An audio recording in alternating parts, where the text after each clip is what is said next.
We know Titanic from so many stories, even a movie, but now we have its first full-sized digital scan. And nope, it's not like those models from before, where we mostly imagined what the ship was supposed to be like. This time we got a real digital scan. A team of experts really mapped the deep-sea floor around the Titanic together with the ship itself. We basically got a 3D view of the entire wreck, which is like going deep down beneath the ocean's surface and seeing Titanic as if all the water has been drained away.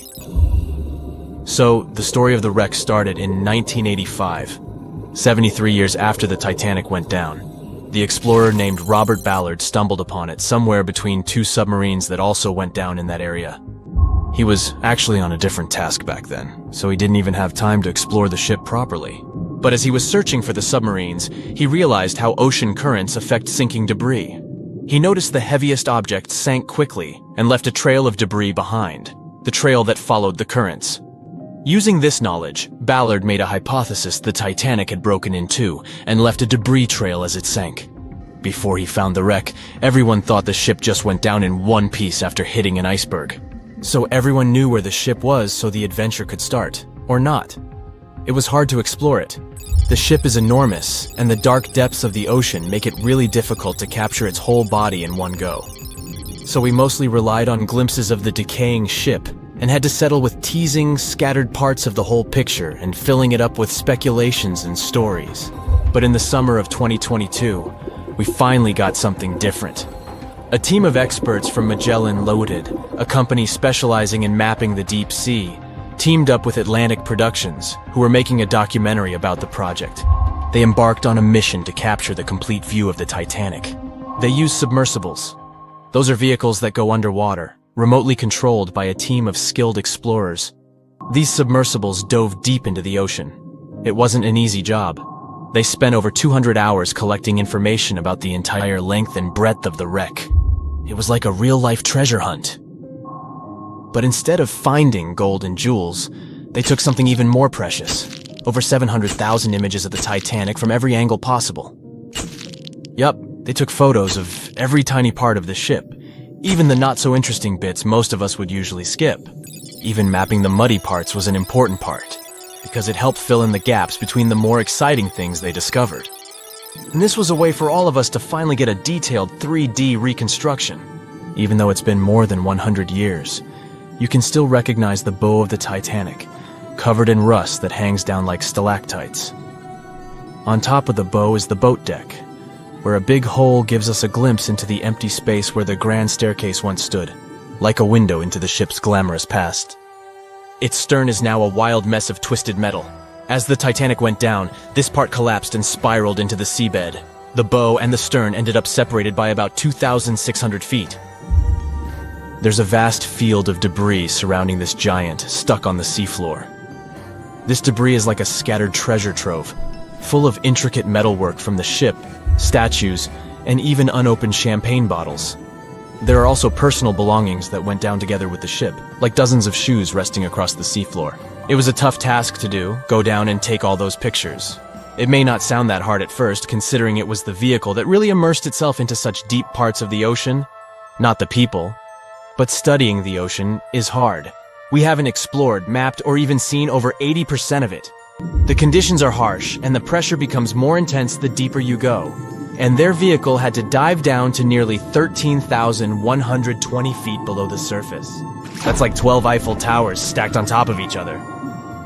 Plus, you have strong currents in that area, so it was probably like trying to navigate through a watery maze. And submersibles weren't supposed to touch anything.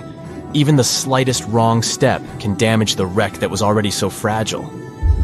It seems like the Titanic is frozen in time, so it will always be there waiting for us. But in reality, it's slowly disappearing. It's pretty obvious that the ocean water ruined it considering how long it has been down there. But it's not just that. The wreck itself has become a home for a specific type of bacteria Halomonas titanicae that even got named after the famous ship. These bacteria have a special ability. They can survive inside rusty formations known as rusticles. They kind of look like icicles, those spikes of ice that form when water falls from something and freezes. These bacteria have a taste for iron, which is abundant in the ship's hull. For them, it's like a real buffet down there. And as time goes by, these bacteria will keep eating away at the iron in the ship, bit by bit, until one day the feast comes to an end and the whole ship is gone. It's like a slow but steady recycling process. So this 3D model we got because of the hardworking team and technology comes at the best time because we never know how much time we have left with exploring the famous wreck. This time we might even understand the collision with the iceberg better. You know how movies always show the Titanic hitting the iceberg on its right side? Well, we can't even be certain about that. The scans could help us figure out if the ship actually grounded on the iceberg, like getting stuck on it. We can study the stern and analyze how the Titanic struck the seafloor. That will also help us understand what really happened during the sinking. Maybe we'll get a chance to discover if there was really a strong fire that sealed the fate of the Titanic. One theory says that the coal fire had been raging for a whole 3 weeks before the ship even took its first and last trip. And this could have made its hull weaker, which means most of the work was done. The iceberg just delivered the final blow, if there even was an iceberg, as some people wonder. There's an alternative theory they suggested where the Titanic may have actually hit a hidden mass of pack ice instead of a typical iceberg. Pack ice is made up of large sheets of ice that float near the ocean's surface and can be difficult to spot. They believe this pack ice might have drifted into the Atlantic from the Arctic Ocean. According to one professional mariner, Captain L.M. Collins, that stands up with that idea. If the Titanic had struck a regular iceberg, the ship would have sunk much more quickly than it did. And since the Titanic managed to stay on the surface for a relatively long period of time, less than 3 hours, maybe this was a different type of collision. The mariner also said there are differences in what people said they saw when the Titanic sank. He thinks these differences might be because of optical illusions. In this case, when people were looking at the ocean that night, the way the light was reflecting and the conditions at sea might have made things appear closer or distorted.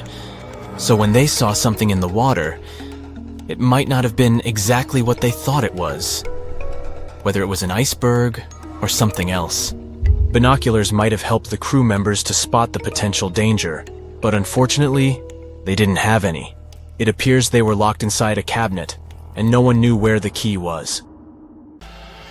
Everyone knows the story of the Titanic, but not many people know that Titanic had 2 sister ships, and that on the night of its sinking, one of them was rushing to help but didn't make it in time.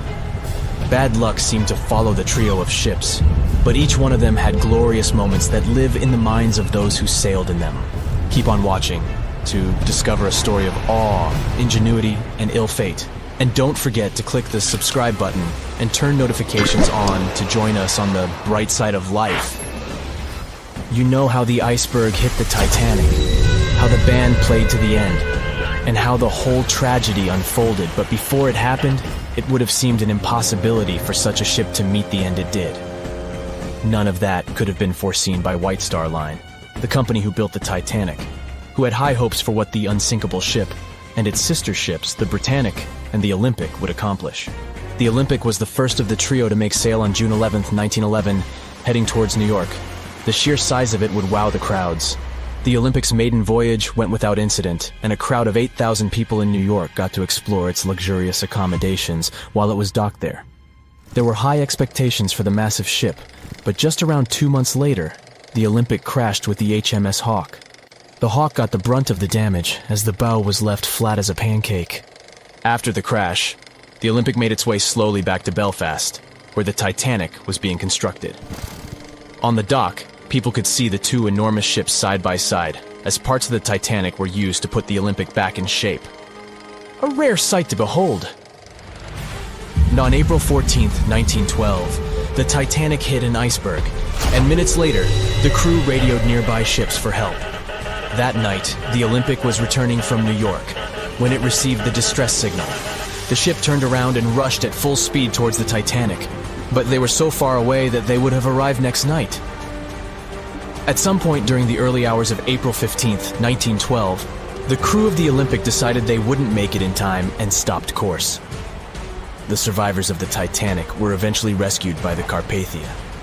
Olympic was set up with lifeboats for all crew and passengers after the Titanic sank. It went from having 20 lifeboats to 64. Changes were also made to the watertight bulkheads and an extra hull To construct a type of double hull was installed. It was determined that a double hull would have kept the Titanic from sinking. For several years, Olympic was used in the war effort against Germany. Throughout the years, Olympic carried over 200,000 passengers, which included thousands of Americans fleeing from Europe and troops battling during World War I. One of the most significant moments for this ship was when it struck a German submarine and sank it. It was discovered that the submarine was preparing to fire a torpedo on the Olympic before Olympic rammed it. The Olympic ended up sailing the seas for 3 decades, which earned her the nickname of the Old Reliable, despite some previous accidents. It went on to help the survivors on the HMS Audacious when it was sinking, and do what it couldn't for its sister, Titanic. Eventually, bad luck caught up with the Olympic. The ship crashed with the Nantucket Lightship, and the crash signaled the beginning of the end. Beaten up, and after years of service, the Olympic was demolished and scrapped for parts. The Old Reliable saw many years of service and thousands of passengers, but the Britannic's journey was shorter-lived. When the Titanic sank, White Star Line was faced with a problem since they already had another enormous ship in the works. White Star Line began construction on the HMHS Britannic on November 30th, 1911, around 4 months before the Titanic sank. Although the Britannic was the youngest of the trio of ships, having been constructed last, it was also the biggest. They intended to name it Gigantic, but after the Titanic's disaster, they changed the name to Britannic, since they considered it to be a lucky name. With the Titanic sinking, the White Star Line underwent rigorous investigation, and many changes were made to the Britannic's design. The Britannic looked very similar to the Titanic, and it had what was at the time the largest marine turbine in the world, able to reach faster speeds than the Olympic. With Titanic's fate fresh in their minds, everything possible was done to ensure the safety of this newer ship. The Britannic was eventually launched on February 26, 1914, almost 2 years after Titanic met its end. After the Titanic's disaster, the White Star Line wanted the Britannic to redeem their name. The Britannic was on its way to becoming a successful ship. It transported passengers for over a year and a half when the British government requisitioned it and turned it into a hospital ship during the beginning of World War I. The ship became an even more impressive sight to look at. It was painted all white, with enormous red crosses on its side to indicate it was a hospital ship. One of the ship's surgeons, Dr. J.T.H. Beaumont, thought of it as the most wonderful hospital ship that ever sailed the seas. It could treat as many as 3,309 patients at once. This is how the Britannic became His Majesty's Hospital Ship, or HMHS Britannic. Though the sight of this magnificent ship must have put a smile on a wounded soldier's face or two, the Britannic didn't operate for long. Just a year after it was turned into a hospital ship, the Britannic was making its way through the Aegean Sea to pick up wounded soldiers, when it was struck by a loud explosion. The passengers didn't know what had happened, but headed to the deck to disembark. It is unclear what hit the Britannic, but the general consensus is that it was struck by a mine left by a German U-boat, though some still believe a torpedo hit it. The captain tried to move the ship to a beach close by, but the ship was sinking fast. In the desperation, against the captain's orders, several crew members launched lifeboats and disembarked.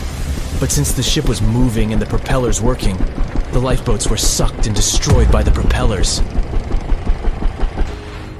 Though so much effort had gone in to ensure the Britannic was safer than the Titanic, whatever explosion occurred left the Britannic in the same dire condition as the Titanic in just 10 minutes. In a cruel twist of fate, it also sank in the ocean. Unlike Titanic's enormous death toll, only 30 people perished in the sinking of the Britannic, and over 1,000 survived. So many people survived because the accident happened in the morning, when the temperature of the water was warmer and the Greek island Kea was close by to offer help. In the end, the Britannic only sailed the seas for over 2.5 years. The bad luck that followed the Titanic and the Britannic and the accidents and demise of the Olympic was remarkable. But what was most impressive is that there was a woman who sailed on all 3 ships and survived. Violet Jessup was a crew member and nurse aboard the ships. She was there when the Olympic collided with the HMS Hawk in 1911 and disembarked safely. 2 years later, she escaped the sinking of the Titanic in lifeboat number 16, and she showed some women it was safe to board the lifeboats. You'd imagine that would be enough to keep her from ever getting on a boat again, but not for her. A few years later, she served as a nurse in the Britannic while it was used as a hospital ship. When the explosion occurred, Violet jumped overboard, was pulled under by the water, and hit her head on the keel but survived. Can you imagine her experience? She must have had nerves of steel. All in all, the trio of ships saw journeys of triumph and tragedy. Ill fate might have followed them, but all the survivors were left with incredible stories to tell. So tell us, Brightsiders, would you have liked to have seen any of these ships in real life? Let us know in the comments section. Don't forget to give this video a like, share it with your friends, and click subscribe to stay on the bright side. Back when it was built, the Titanic was one of the largest and most luxurious passenger ships, with high-class features like a grand staircase, a swimming pool, and a gymnasium. People thought it to be unsinkable because of its advanced safety devices. Its tragic sinking on its maiden voyage in 1912 proved it wasn't at all the case. It wasn't until 1985 that the Titanic's wreck was finally rediscovered using state-of-the-art sonar technology.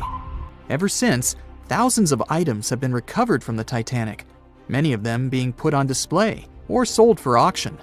Things like jewelry, a life jacket, a menu from the ship's restaurant, or even a sample square of carpet from the first-class stateroom have all baffled the public and told stories of the many on-board people. Scientists have even tried to come up with strategies to get the Titanic back up, not because they want to put it up for display, but so it can be properly studied, and more importantly, to stop it from getting more and more damaged at the bottom of the ocean. Some have suggested filling the wreck with ping-pong balls to make it float, while others even considered injecting it with 198,000 tons of Vaseline. Another creative solution was proposed, the idea of using a giant claw or scoop to lift the Titanic. Nobody came up with this device. Using 500,000 tons of liquid nitrogen to trap it in an iceberg that would float to the surface was also considered, but all these potential strategies had to be eventually let go, since the Titanic is way too fragile to ever be recovered. As the Titanic's iconic bow railings are in danger of collapsing, metal-eating bacteria continue to chew away at the ocean liner's wreckage. An undersea exploration company plans to gather data about the ship's deterioration in annual expeditions. They hope this will help them learn more about the Titanic, and also more about the ecosystem that shipwrecks create. The over 100-year-old ocean liner is also being damaged by deep-sea currents daily. Some experts predict that the ship could disappear in a few decades due to holes in its hull. The deck that passengers crowded on as the ship sank has caved in. The gymnasium near the grand staircase has also fallen in, and a 2019 expedition found that the captain's bathtub, which became visible after the outer wall of the captain's cabin fell away, is no longer there. Those annual expeditions also gather data about the creatures living at the site, including crabs and corals. Surprisingly, many species have only been seen there at the Titanic wreck, so scientists are curious to find out more about them. The most famous out of all these creatures is the Halomonas titanicae. It's a bacteria, and it was discovered on the wreckage of the Titanic. What's interesting about this creature is that it's able to thrive in extremely salty environments. It's also been resistant to several antibiotics, unlike other types of bacteria. It's probably because of this super bacteria that the deterioration of the ship's iron hull happened so fast. The expedition will also look at the debris field and its artifacts. On the site, there are still traces of little personal items like clothes and luggage. One of the most interesting stories about Titanic artifacts is that of the passengers' shoes. Most of the Titanic items that have been lost at sea deteriorated or disappeared completely. But not the shoes. They seem to be able to resist the harsh conditions. On top of that, the leather in most shoes is perfectly preserved, probably because of tannin, a substance used in the tanning process of leather. It helped the shoes resist the damaging bacteria found underwater. All this exploring might have gotten you all excited. If that's the case, I have some good news to share. You might even be able to join the expeditions. To personally explore the Titanic, you have to plan ahead and apply to be a mission specialist with OceanGate. the company responsible for the journey. However, this experience does come with a high price tag of $250,000. Despite the cost, this once-in-a-lifetime experience is in high demand because of the limited spots available. If you can afford the exploration, you will have the chance to collaborate with renowned specialists in marine biology, oceanography, the Titanic, DNA, and the deep ocean. Accommodations and meals on the dive support vessel are also included, as well as training and guidance from specialists before and during the mission. Lastly, you don't even need to bring your own gear, as the expedition equipment is included as well. Sure, ships have evolved and modernized over the years, and these days we have technology that is way better than that available on the Titanic. But this ship remains an amazing piece of history because of its many unusual features, like the fact that the Titanic's whistle was loud enough to be heard over 11 miles away, or the fact that the ship's hull was painted with a special mixture of red lead and linseed oil, which was believed to be effective in preventing the growth of seaweed and other marine organisms. However, despite popular belief, the ship's iconic fourth smokestack was not functional and was only used for ventilation and aesthetics. Probably one of its biggest flaws was its number of lifeboats.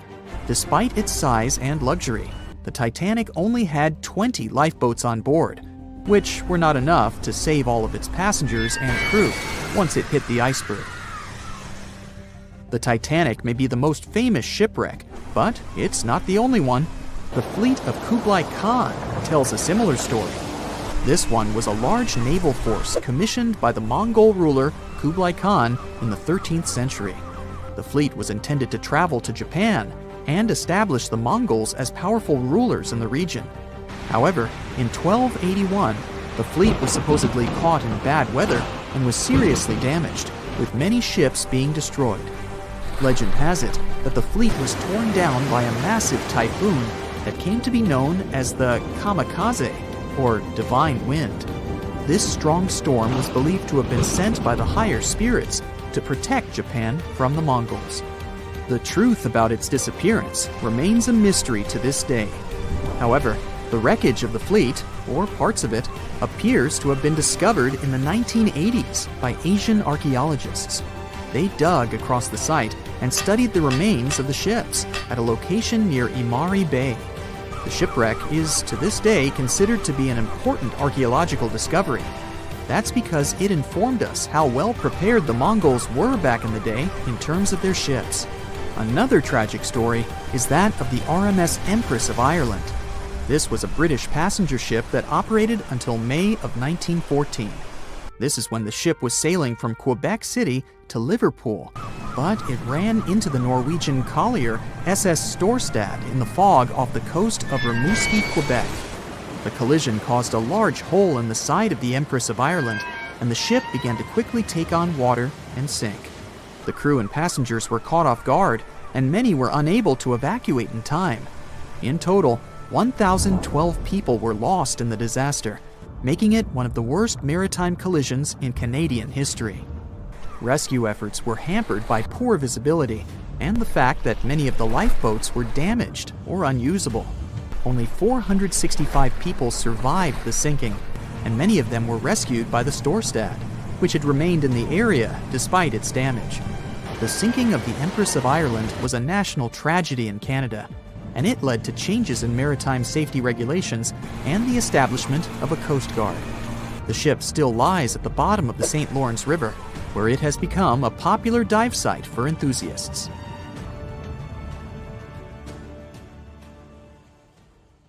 Titanic sank on April 14, 1912, and all of the passengers' belongings and ship's paraphernalia went down into the deep, dark waters with it.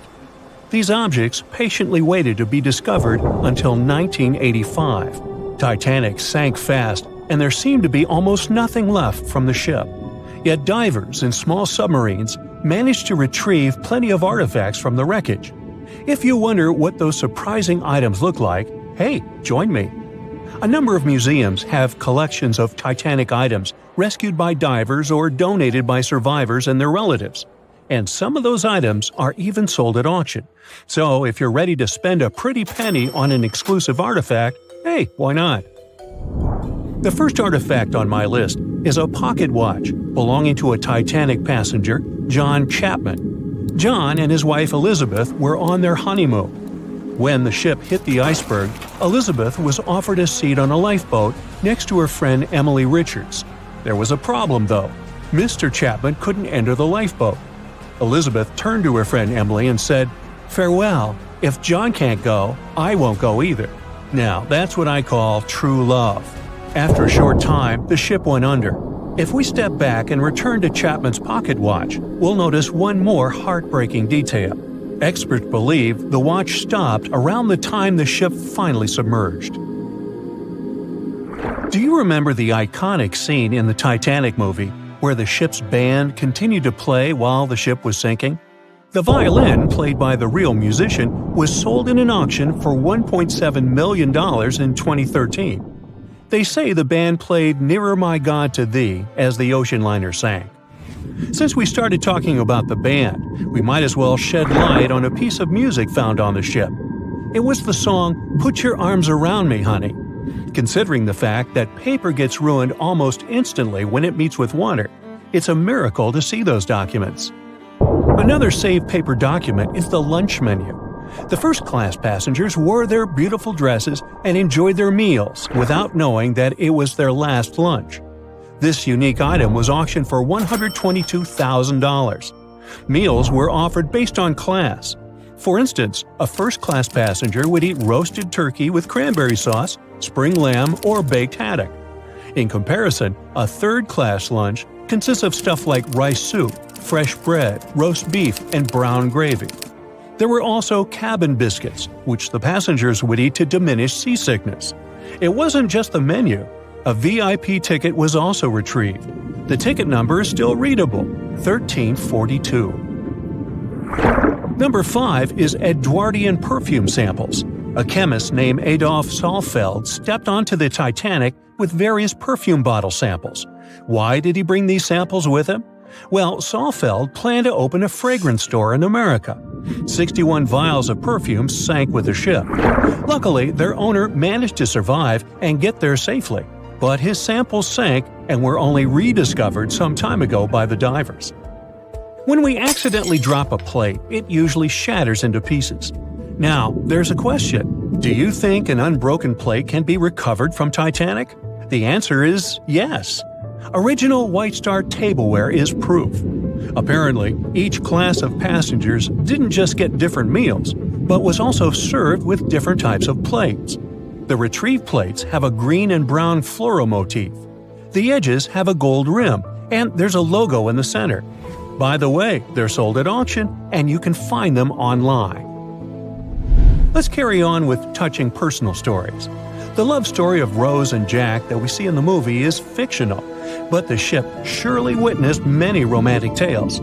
Here's a love letter to prove this. The messages tell us a story about how life was on the ship during the last few days. It was written by Kate Buss on April 10th. She mentioned how seasick she felt and other things, such as she was supposed to go to dinner in a half an hour. This letter wasn't the only letter divers took to the surface.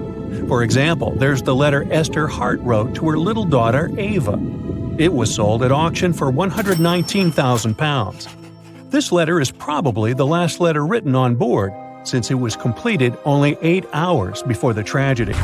The letter is not that damaged because it was in the pocket of Esther's husband's coat. Another letter we can mention is Dr. John Simpson's letter. Those words were the last words that he wrote to his mother. Let me introduce you to Edith Rosenbaum. She was on the ship with her lucky toy pig. Edith had been severely injured in an accident before she sailed on the big ship. The toy was a present from her mother as moral support for her recuperation process. It was actually a music box in the shape of a pig. Edith used it to calm frightened young people in the same lifeboat. The next item on the list is the scout whistle of Lillian Winifred Bentham. She was a second-class passenger. On that terrible night, Lillian was in her stateroom. She didn't believe that the Titanic could sink. After all, it was the unsinkable ship. Her friend came to her and convinced her to hop into a lifeboat. Only then did she realize how serious the situation was. Moments later, she saw the ship break into two parts. As the lifeboat floated into the night, Lillian saw a crewman who was also rescued. Without a second thought, she wrapped the man with her fur coat. It was freezing, so she probably saved the man's life by doing that. The young man wanted to thank her for her kindness, so he gave Lillian a scout whistle. It was the whistle he used throughout the night to call for help. This pair of white gloves is one of the rarest artifacts recovered from Titanic. These cotton gloves belong to a gentleman. The owner's identity is unknown. Fabric can't last underwater for decades, but these gloves look fine, and you can still see the fine detailing and elegance. An alarm bell has also been found. Yes, that's the famous bell, the one that rang to warn people about the iceberg. Frederick Fleet and Reginald Lee were on lookout duty the night of the accident. Both of them survived. Fleet was the one who saw the iceberg before the ship struck it. What's ironic is that Fleet and Lee didn't have access to binoculars. They were stored in a locker in the crow's nest, but the key to the locker was in the pocket of a crew member who was reassigned to another ship at the last minute and didn't leave the key. They could have seen the iceberg sooner if they had had pairs of binoculars. If they had had it, the Titanic could have gotten out of the way. Divers discovered not just belongings of passengers or the crew, but also pieces belonging to the ship itself. Our next artifact is the Grand Staircase. Some parts of this iconic structure are recovered from the wreck. Turns out that this staircase became a meeting spot among first-class passengers. If they wanted to visit the Turkish baths for a spa day or eat dinner, they met at the staircase and went together. This staircase was a sign of how luxurious some parts of Titanic were. Another miraculously saved object that belongs to the ship is its plan. It was one of the most expensive artifacts sold at auction. The plan is around 30 feet wide. What else? The logometer was also discovered. It's a device used to check the sailing speed of the ship and the distance it covers. The experts say that from the start at noon on April 14th, the device logged 268 nautical miles. And there's more. A giant chunk of hull, known as the Big Piece, was also found. This fellow weighs 15 tons. The larger portholes were for the cabins, and the smaller ones were for the restrooms. This piece was found in 1994, but it was in 1998 when it was successfully taken out. After all these years spent underwater, it was swarming with sea life. Still surprisingly, the portholes still had glass. Now, let's assume you were a diver and you could only take out one of these objects. Which one would you pick? Once a famous giant, the largest ship of that time. Now two grand pieces lying on the ocean bottom about 2,000 feet apart, torn by the catastrophic collision of time itself. The stern of the Titanic got completely ruined after hitting the ocean floor.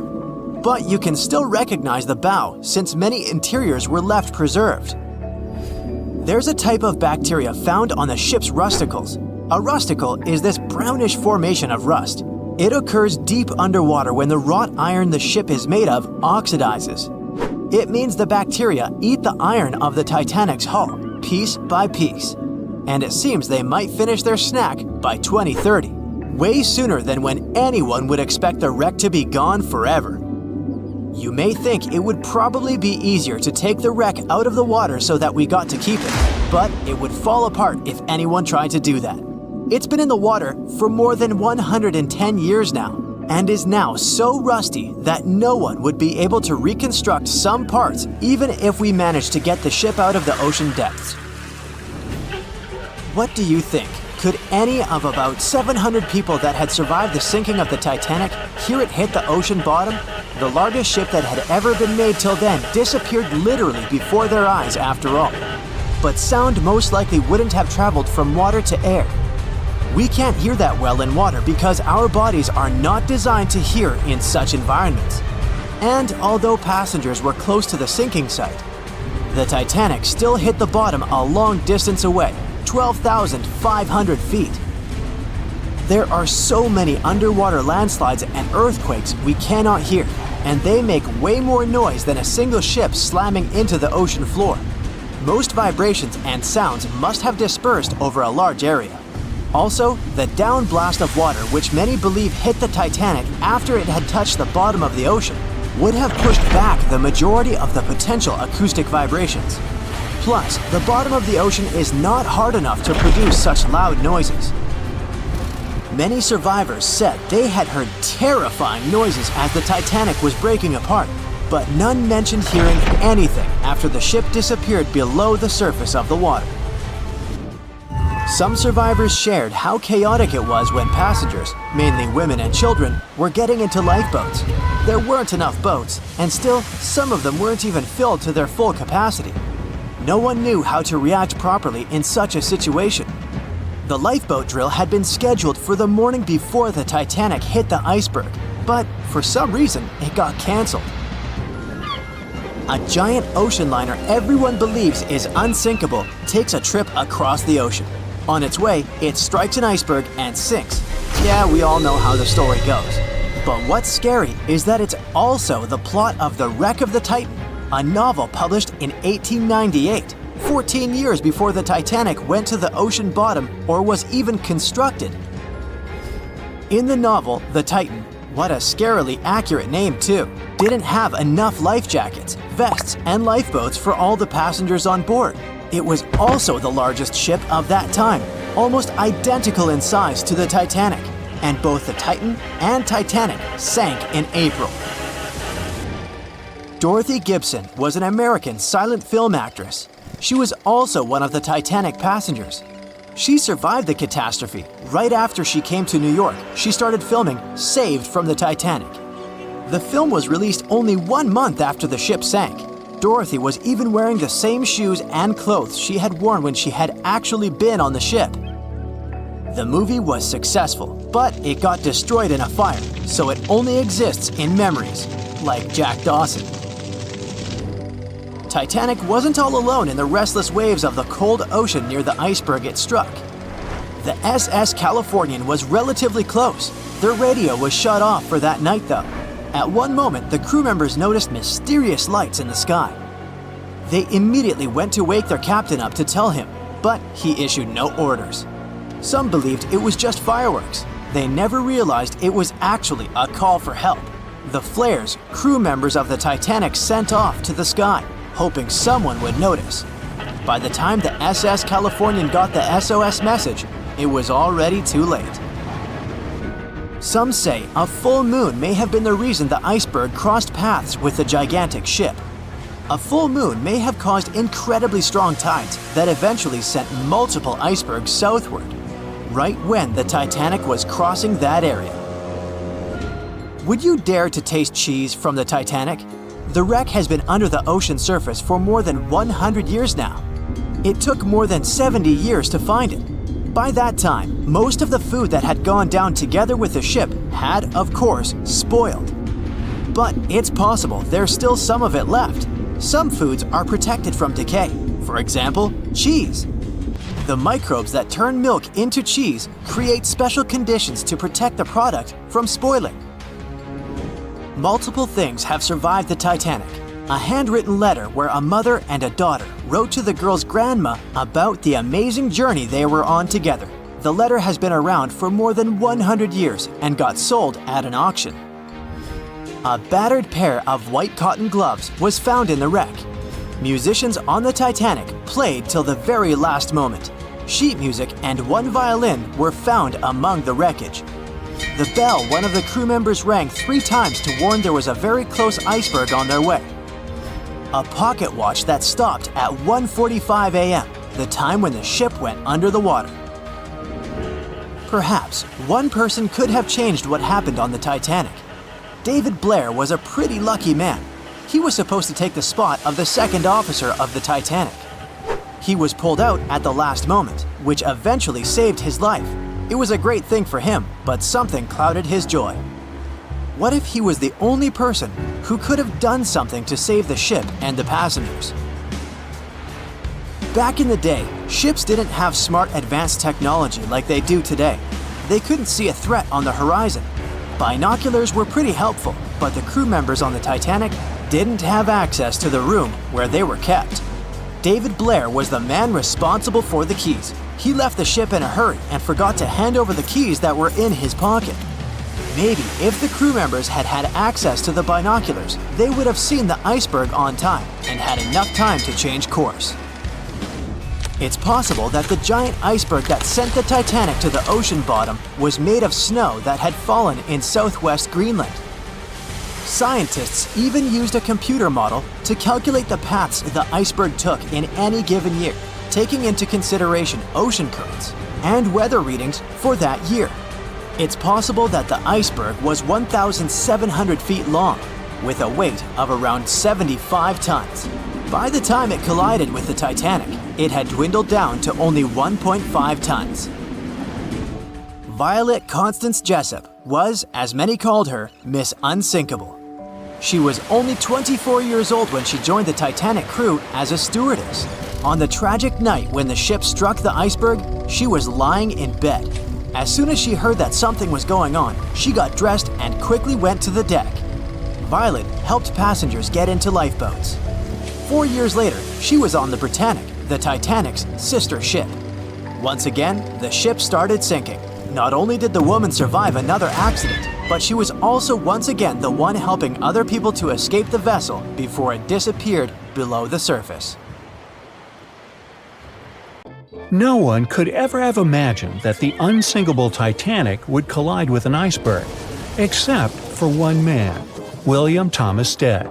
Well, not directly, of course. It's not like he jolted out of bed one day, envisioning the fall of the Titanic. Rather, he wrote an empowering short story called How the Mail Steamer Went Down in Mid-Atlantic by a Survivor on March 3, 1886, 26 years before Titanic sank. Okay, let's do a super quick recap. Titanic was traveling from Southampton to New York in April 1912 in the North Atlantic. The ship hit an iceberg, and less than 3 hours later, it was completely underwater. Out of 2,208 people on board, just 706 survived due to the limited number of lifeboats and icy cold water. Another passenger ship, Carpathia, heard the distress call, picked up the survivors, and brought them safely to New York. The short story William Stead wrote was about Thomas, a British sailor, who got on a passenger liner bound for the U.S. At one point, the protagonist realized there weren't enough lifeboats for everyone on board the ship in case something happened. A couple of days later, heavy fog covered everything in sight. Luck was not on the liner's side, and it collided with a stray ship, just like Titanic struck an iceberg. Only 200 out of the 916 people made it safely to the U.S. The main character managed to survive by jumping into the water and climbing into one of the lifeboats. Now, you'd think that the story riled up everyone in the industry to add extra lifeboats on ships. But sadly, it received very little attention when it was published. Even more tragically, William Thomas Stead was on Titanic when it sank, and he didn't make it. The survivors who knew Stead mentioned that he had always been cheerful and had loved to chat during meals. He complimented the ship's design and how sturdy it was. Witnesses also talked about how he had been helpful when the ship had been sinking, having given his life jacket to someone else. He was a journalist by profession and was on his way to New York for a ceremony. One of his most important contributions to modern journalism was the use of illustrations in every newspaper article. He also introduced newspaper interviews, and they're still used to this day along with illustrations. But this story wasn't the only published work that predicted the disaster. Morgan Robertson was an author and former ship captain who wrote short stories and novels. His most notable novella is The Wreck of the Titan. It's also known as Futility. The book was written in 1898, 14 years before Titanic. It was a fictional story about the Titan, an ocean liner similar to Titanic, which was crossing the North Atlantic. It's also a coincidence that Titan was just as fast as Titanic and shared many other similarities, like size and design. The book described it as unsinkable and the largest ship to hit the ocean at the time. That's what they said about Titanic, too. Another eerie similarity was the limited number of lifeboats it had. The story took place in April, and that's when Titanic set off on its journey and hit the iceberg. The Titan story also mentioned that barely anyone had survived that horrible accident. Unlike Stead's story, the protagonist of Robertson took a different path. The Titan sinking happened somewhere halfway through the book, so after the accident, the main character went on with his life. The book was brought back into the spotlight after the Titanic disaster. How could someone describe the events that took place almost a decade later so accurately? Many started to believe Robertson could see the future. But the reality was that Robertson knew his way around a ship. It was easy for him to write down the nitty-gritty of things without doing more research. Realistically, one of the biggest threats for ships at that time was hitting an iceberg or colliding with other ships. The next story sounds somewhat mysterious. Once, Alex Mackenzie heard a voice that warned him not to board Titanic. But when he turned around, there was nobody there. As he continued walking, the voice spoke to him again. But this time, it was louder and more distinct. He took the warning seriously and decided to cancel the trip and go back to Glasgow, Scotland, his hometown. His grandparents weren't too happy to find him back home instead of on Titanic. After all, the ticket was very expensive. That disappointment very soon disappeared when they heard that the ship had struck an iceberg. John Coffey was a member of the crew of Titanic, but he decided to ditch the ride when the ship stopped at his hometown in Queenstown, Ireland. His inner voice told him to get off the liner, and he did. He was only 23 at the time, and for someone his age, it could be a major career boost and an opportunity to grow. Despite the horrible tragedy, the guy signed to work with the RMS Mauritania just months after the Titanic sinking. Talk about commitment. Some added info was revealed about what may have contributed to the fall of Titanic. The constructors insisted that the ship was unsinkable, but many people later theorized that the vessel's steel plates had been too frail for the freezing Atlantic water. It may have caused the rivets to pop, allowing ocean water to seep inside. Another theory is that there may have been a fire in the hull of the Titanic that had been raging for 3 weeks before the voyage. The fire softened the steel, allowing the iceberg to cut through it like a hot knife through butter. Some pictures before the ship set off on its journey show black marks on the hull, which could have been caused by fire. Either way, the iceberg would have caused significant damage in any case, no matter if there was a fire or not. Some people also blame those who designed the Titanic. The ship was built with large joints at the bottom, which probably snapped easily during the collision. Of course, these are all theories, but we know for a fact that the iceberg was the main character of this drama, and that the works of Stead and Robertson should have been taken seriously. Either way, this should be a lesson for the future, helping to prevent similar tragic accidents. By the way, ocean liners and passenger ships wouldn't exist if it hadn't been for Thomas Newcomen. In 1712, he invented a steam engine that was so strong it could produce enough energy to power a ship. And a century later, in 1819, the first steamship traveled across the Atlantic Ocean to Liverpool, UK. It only took the vessel 29 days to cross the ocean. The passenger ship industry boomed in the early 1900s when it became easier for people to move to America or go on holidays. As decades rolled by, the use of aircraft stole the spotlight from passenger ships since planes were faster and more efficient. Nowadays, it's quite rare for a passenger ship to collide with anything in open water. Modern technologies can detect anything that can pose a threat and even predict stormy weather. Cruise ships these days are giants compared to the vessels of Titanic's era. Modern ships can carry almost twice the number of passengers and have amenities folks back then could only dream of. Most cruise ships these days have several restaurants to choose from, multiple swimming pools, and game rooms to catch a break. If you're in the mood for some fun, you can watch live performances.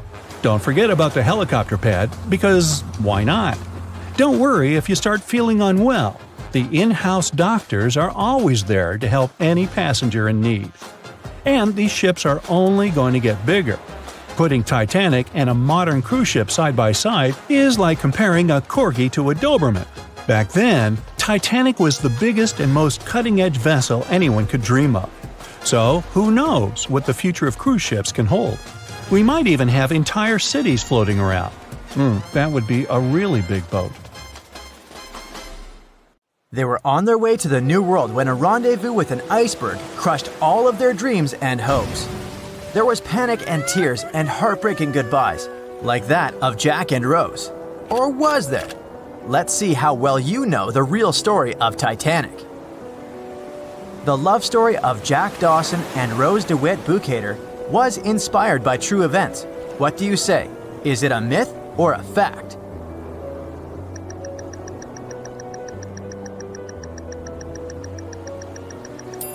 The most emotional Titanic love story was actually all made up by the screenwriter and director of the famous movie, James Cameron.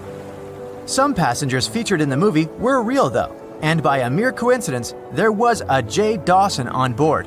His name was Joseph, not Jack, and he worked as a coal trimmer. The most expensive object lost with the Titanic was a painting by Pablo Picasso. What's your take on this one?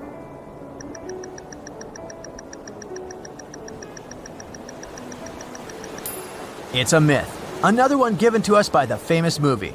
The most valuable item that went down with the Titanic was probably a Mary Joseph Blondell painting, created in 1814. Some other valuable items were a violin that belonged to Wallace Hartley, the musician who insisted that they had to play till the very last moment. There was also a 1912 Renault Type CB Coupe de Ville that would now cost millions of dollars, a handwritten manuscript by Joseph Conrad, first edition essays by Francis Bacon, 5 Steinway grand pianos, and, of course, some fine china plates and cups and first-class passengers' jewelry. The Titanic was the largest and the most luxurious passenger ship of its time. Does it sound real to you?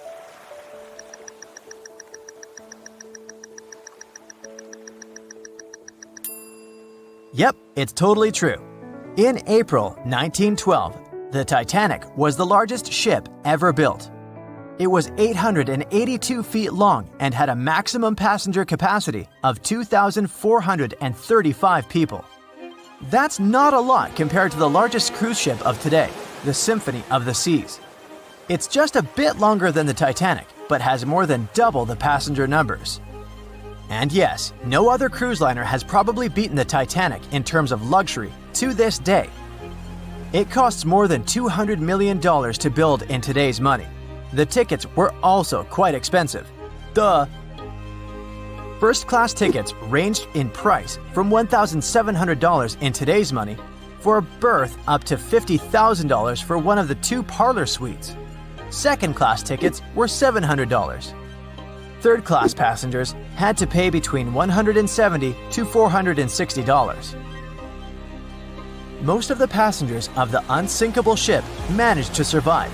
True or false?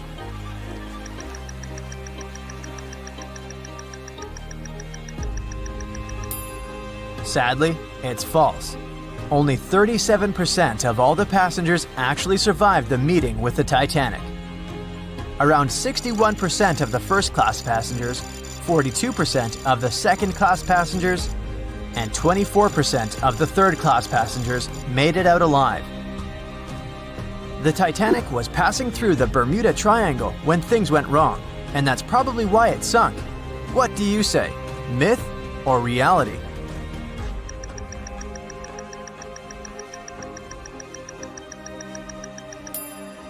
It's 100% a myth.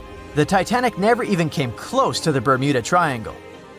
The liner sank about 400 miles south of Newfoundland, which is a huge distance to the north of Bermuda, the infamous area where ships and planes disappear without a trace. We might have the moon to blame for the sinking of the Titanic. True or false?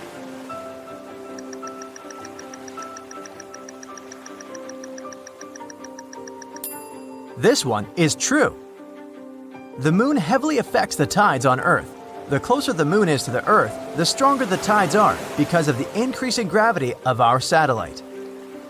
Back in 1912, the moon was so close it made several glaciers in Greenland break apart. Massive chunks of ice that broke off from the glaciers started floating south. The supermoon event came just 6 minutes after a spring tide, the alignment of the moon, the sun, and the earth that makes their combined gravity reach its peak twice a month. And the day before, our planet had come the closest to the sun that year, which made the gravity even stronger. This mixture of events created perfect conditions for one of the most powerful tides in history. Icebergs breaking off from Greenland's glaciers drift off to the coastal waters of Labrador and Newfoundland, where they often run aground. To move on, they need to either melt and become lighter or catch a high tide that would carry them further. The 1912's tide was as high as it gets, so they shifted many shipping routes south because of the huge amount of icebergs. But not the Titanic, of course, as they believed it was unsinkable. It took 4 hours and 40 minutes for the Titanic to sink. What do you say?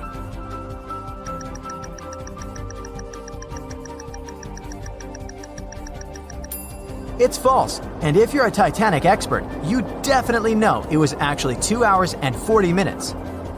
And this was slow enough, given the damage caused by the iceberg. It didn't sink faster, thanks to the ship's construction. There were 16 watertight compartments in the lower part of the ship. They worked as a lifeline. When the iceberg crashed into the hull, it broke into 6 boxes. The Titanic could have stayed afloat only if 4 compartments had been damaged. Water filled the first 6 compartments within 1 hour. During this time, the ship tilted slightly to the right side. Then, water began to flood the 7th box when all 6 boxes were filled. And from that moment, the sinking rate was growing with every second. The ship's bow sank under the water, and then the stern filled up. One of the leading reasons for the Titanic tragedy was signal rockets. True or false? What's your take on it?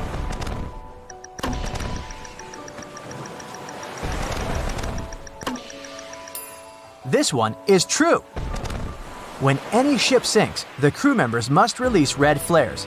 It's a signal to all nearby ships that someone is in trouble. But for an unknown reason, someone put white lights in the Titanic's rocket box. When the ship crashed into an iceberg, the crew members released white flares. Another ship, SS Californian, was nearby at the time. Its captain knew the Titanic was going through a dangerous iceberg area.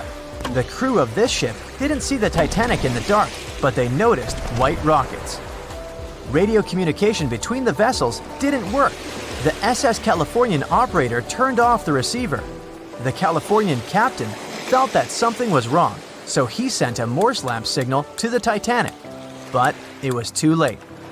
The ship was already underwater, so no one could respond. Another ship, Samson, was sailing alongside the Titanic. It drifted with lights off since it was catching seals, and that's not legal. When the captain saw the Titanic's white rockets, he thought it was the Coast Guard. So Samson sailed away as fast as they could.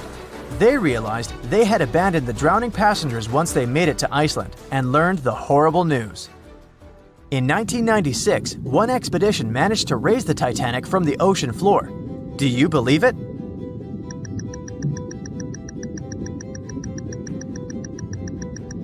If you don't, you're right. There were different ideas on how to raise the Titanic, from doing it with compressed air to putting it in wire mesh and covering it with liquid nitrogen, or using giant magnets. The only real attempt to raise the Titanic was made in 1996, and it failed dramatically. The expedition's goal was to lift a part of its hull, weighing about 21 tons. It would still have been the largest piece to see the sunlight again, if the operation had succeeded, that is. They lowered 4 large bags filled with diesel fuel to the bottom of the ocean and attached them to the hull plate. Then, the fuel bags were released and they started lifting the pieces on their own. The plate was about 200 feet below the surface when the weather got rough. The expedition members decided to tow the part to calmer waters around 80 miles away. Long before they reached the towing destination, half of the plate broke off and sank to the bottom again. 2 of the lifting bags seemed to have broken loose, and the hull went down. The Titanic will most likely crumble to dust halfway up if someone tries lifting it again. So, how many correct answers do you have? Let me know in the comments below. A beam of electric light pierces the darkness over the calm waters of the Atlantic Ocean.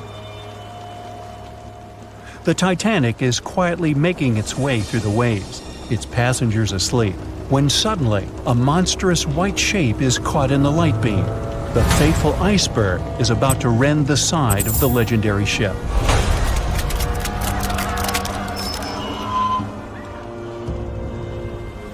April 14, 1912, only 2 days before someone will take a photo of a giant iceberg with a pretty unusual elliptical shape.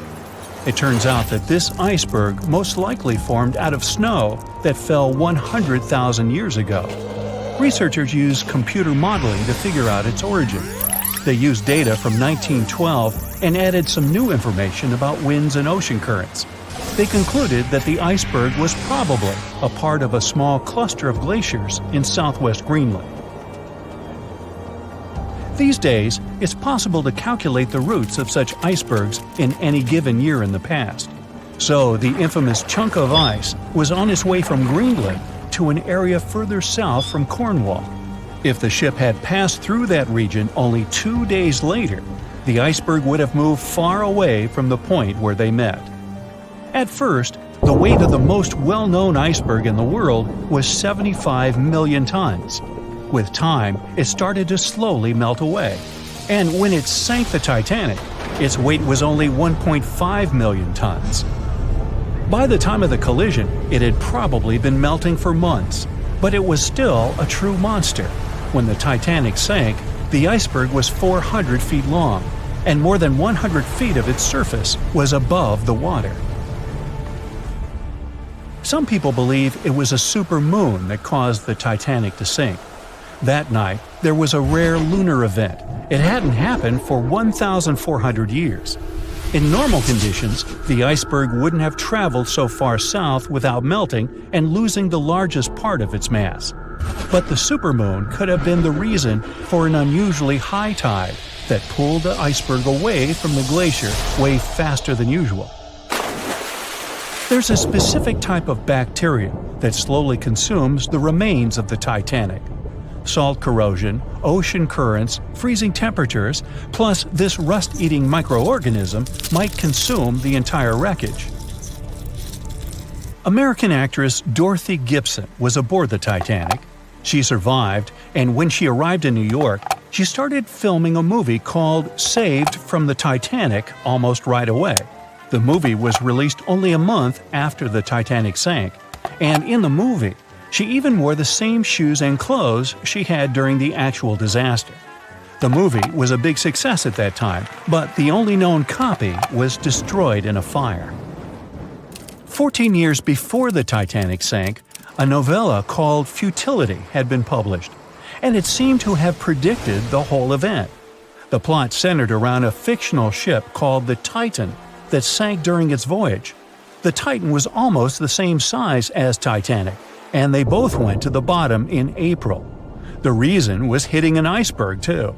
Both the real and fictional ships were described as unsinkable, and both of them had the legally required number of lifeboats, which, as it turned out later, were nowhere near enough. We've seen it in the movie, but there were some real-life love stories happening on the Titanic, too. 13 couples even took a trip on the Titanic as part of their honeymoon. One of the couples owned Macy's department store in New York. Once it became clear the Titanic was rapidly sinking, the woman refused to go into a lifeboat without her husband. But he didn't want to join her while there were still women and children who he thought had to go first. Then his wife gave her coat to her maid. She insisted that the maid should get into the lifeboat, and she wanted her to be warm. As for the woman herself, she decided to stay with her husband till the end. Some people believe Titanic sank because of a mummy, not an iceberg. It all started around 1000 BCE with a mysterious woman who lived in Egypt, in the City of Thieves. People knew little about her, but they called her a priestess. Her mummy was put in a wooden sarcophagus and covered with a large lid with the image of her face and some mystical inscriptions. This place had been hidden until the first half of the 19th century, when a group of locals accidentally came across it. They disturbed her peace. No one knows how, but the mummy disappeared that day without a trace. A couple of decades later, a group of rich friends from England traveled to Egypt and found the empty mummy casket with the image of the priestess, whose dark eyes seemed to be looking into the void. They decided to buy it, but the buyer disappeared the same night before he even got the case. All members of the group had some accidents. The casket changed its location a couple of times until it, as some believe, ended up on the Titanic. It took more than 70 years for a robot submarine to find the ruins of this legendary ship.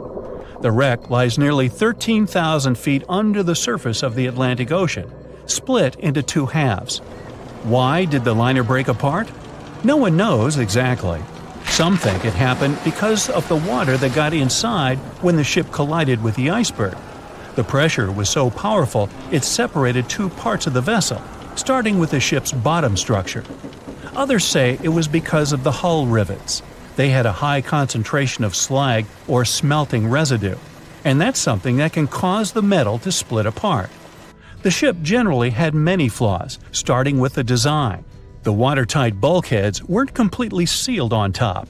This allowed the water to flow between the compartments and, in the end, sink the vessel. The iron of the ship's rivets and steel of the hull ended up ruined because of high sulfur content, cold temperatures, and high speeds. The steel shattered and the rivets popped out quite easily. Because of this, Titanic sank 24 times faster than it would have otherwise. If the ship had hit the iceberg head-on instead of ramming it with its side, it would have probably stayed afloat. How come the crew members didn't have binoculars? It would have surely helped them spot the iceberg on time and maybe even avoid the disaster. But the binoculars on the Titanic were locked in a storage cabinet. Only one crew member had the key, and he had been transferred off the ship right before it set sail. He later said he hadn't remembered to hand over the key. But even without the binoculars, the ship might have had some time to change course and avoid the collision if the crew had gotten some warning. But that's the thing, someone did warn them. About an hour before the incident, a ship that was relatively close to Titanic, the SS Californian, sent a message to inform them it had stopped because of dense ice field. But the warning never got to the Titanic's captain. Some experts say it was because the radio operator didn't think it was that urgent.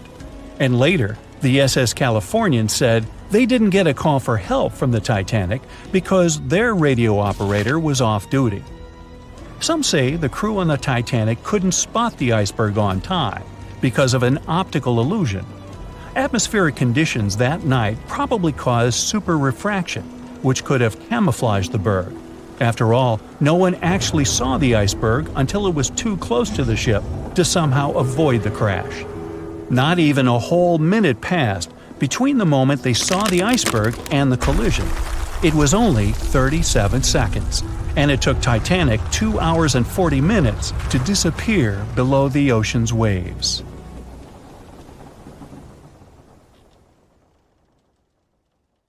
The year was 1854, and the SS Arctic, the fastest passenger liner of its time, set out to cross the Atlantic. As it sailed through the misty veil, it slowly disappeared into the unknown. The Collins Line, an American shipping company, was started in 1818 and only began seriously trading in the transatlantic by 1835. Its steamships crossed the Atlantic from Liverpool to New York within just 10 days. Doesn't sound like a great speed today, I know, but back then, the same thing took other ships several weeks. Light on the water with their wooden hulls, powering through with a strong steam engine, those steamships were the favorite choice for many high-profile people. What could go wrong with such an advanced ship, they thought. This reminds me of some other ship everyone believed to be unsinkable. But anyway, back to the Collins Line. It grew to be a serious contender on transatlantic routes, with only one other competitor, the Cunard's Line. It was a British company also aiming to be the main force through the Arctic Passage. In 1835, the company received a new ship that traveled to Liverpool and came back to New York with the largest cargo ever at that time. From then, the Collins line was steadily growing. It seemed like there would only be future successes for it. Unfortunately, their lavish ships became costly to run with the amount of coal used. Massive power along with weak wooden hulls meant they needed many repairs after each voyage. So, every trip ended up being expensive. But since the ships were safe and had a great reputation, people were willing to pay the price, and the company was definitely not in crisis. They had achieved something no one had managed to do before them.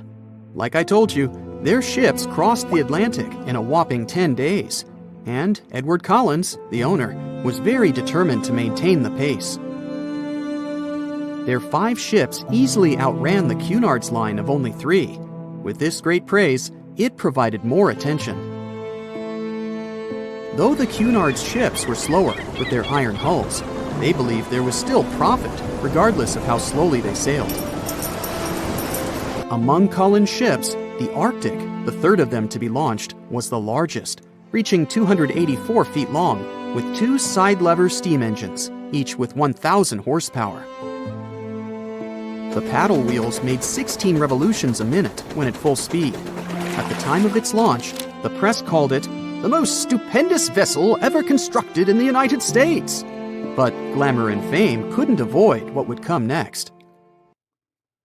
On the 27th of September, the Arctic was on its journey from Liverpool to New York, continuing a speed pace through the thick fog. It's possible that by that moment, after 4 years of record-breaking trips, the crew became overconfident with their sailing and the ship. Going only 50 miles from Newfoundland, they carelessly continued through the fog with no radio contact, sonar, or any other form of identifying objects, equipped only with Morse code. A smaller ship, the SS Vesta, which operated as a fishing vessel, often worked around Newfoundland. It was passing through the same path as the Arctic and crashed into its side. Shocked by the collision, the captain of the Arctic offered help to the much smaller Vesta, but it was soon clear that the damage that seemed minor on the Arctic was far worse.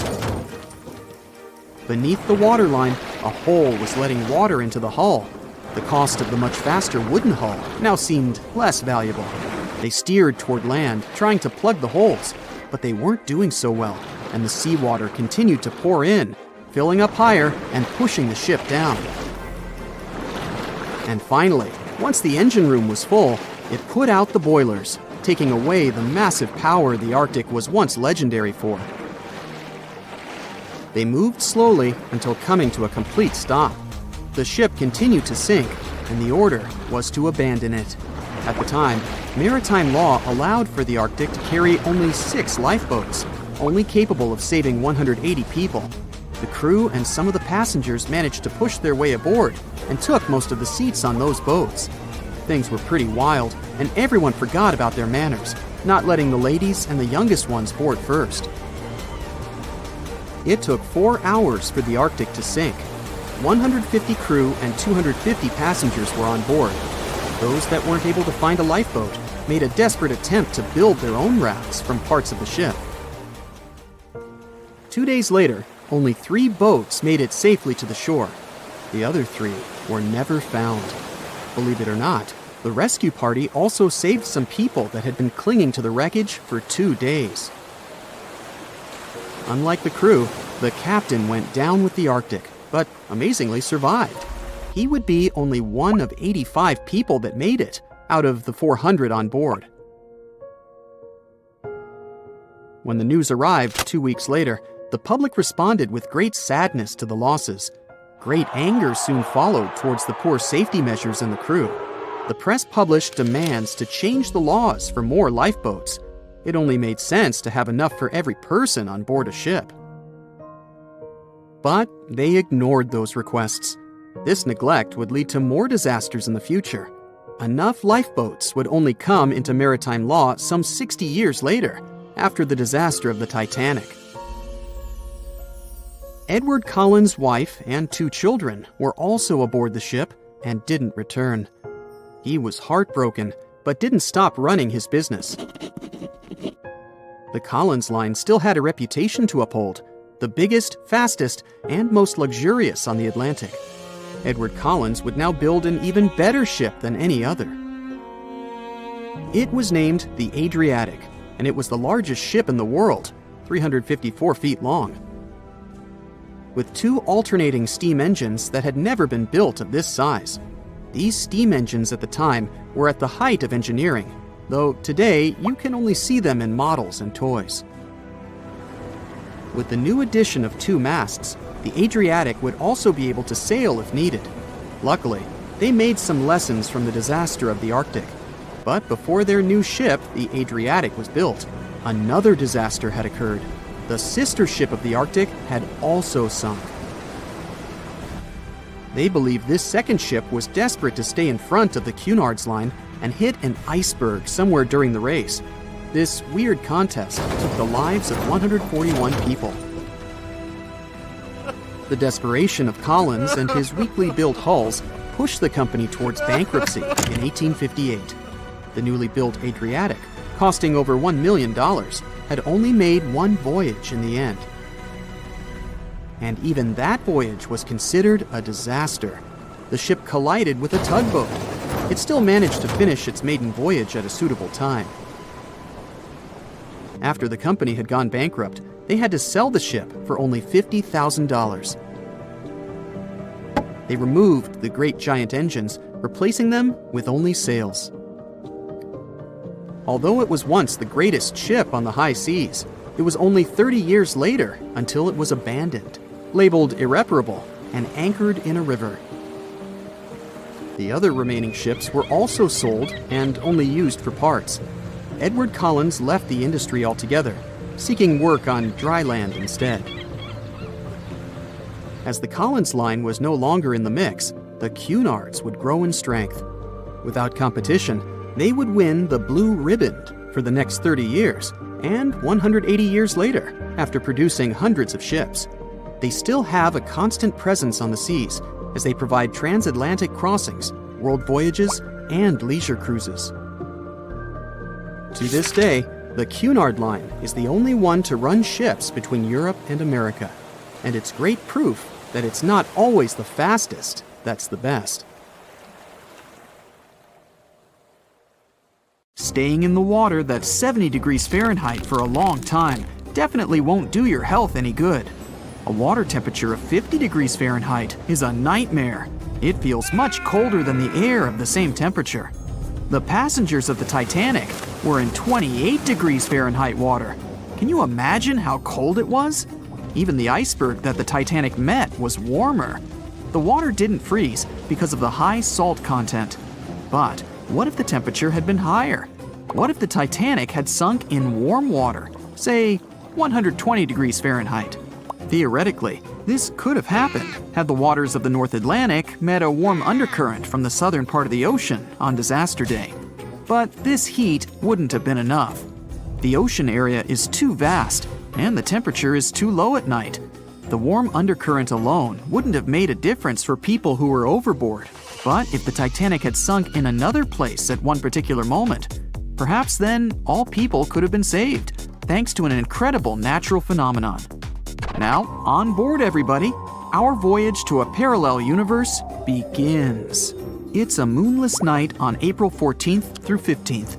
The Titanic crashes into an iceberg. Icy water floods the lower decks. The captain sends a distress signal. The nearest rescue ship, Carpathia, is 58 miles away from the sinking Titanic. At maximum speed, Carpathia will get there in 4 hours. That's quite long, even in warm tropical waters, since your body loses heat anyway. The Titanic begins to sink. The crew downs lifeboats. Some of the passengers jump overboard. The ship is going under the water. There are no boats left, so you jump along with other passengers. It feels as if you got inside a huge iceberg. The water is so cold that it's hard for you to move. You can't even scream because there's no air in your lungs. But at this moment, you feel a pleasant warmth coming from the depths. The heat rises above your knees and waist, then reaches your neck. Finally, you regain control of your muscles and can breathe deeply. You notice that all the other passengers feel the same warmth. The water becomes a little hot. It makes you happy. But in a moment, horror replaces your delight. The ocean begins to foam. And not because of the high temperature, but because something is rising from the ocean floor. You hear a heavy, low sound coming from the depths.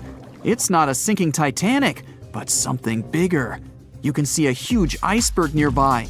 It's melting, and a huge chunk is breaking off from it. A million bubbles appear on the surface.